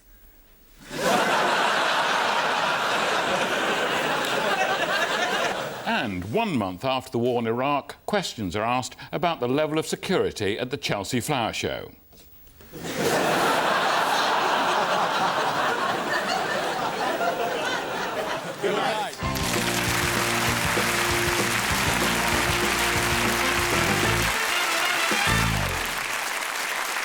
There's usually a bit, but there's usually some retakes to do.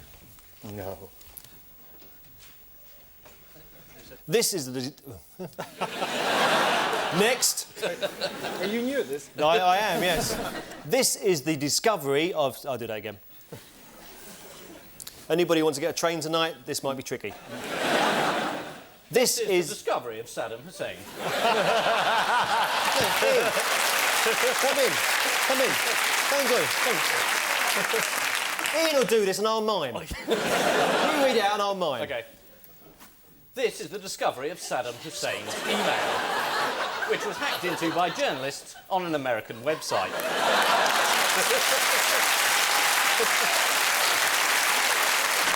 Put more energy into it. More bounce and energy, OK. More bounce and energy. Commercial. That's all I need to be told. Stand back for this one.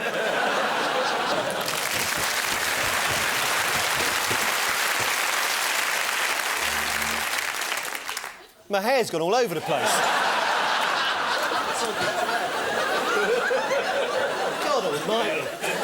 And it was going so well up to about 11 o'clock.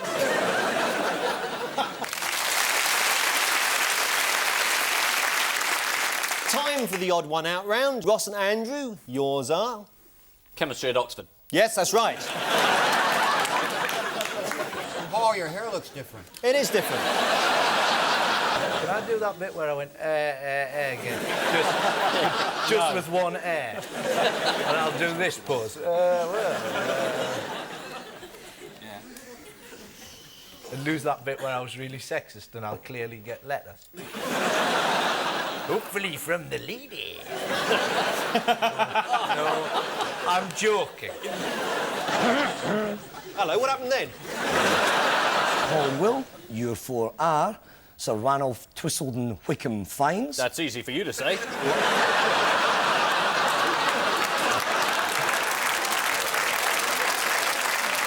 I promise I'll be quiet this That's time. quite all right. Never buy your lousy publication anyway.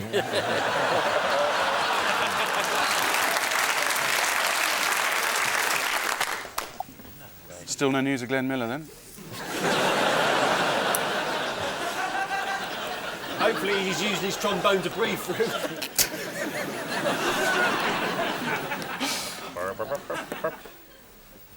I don't remember doing this one wrong, but I obviously did. Sometimes it's for edit purposes. Somebody might have spoken over what you were saying. Yeah, probably you, actually. OK. According to the I Daily... think I was speaking over.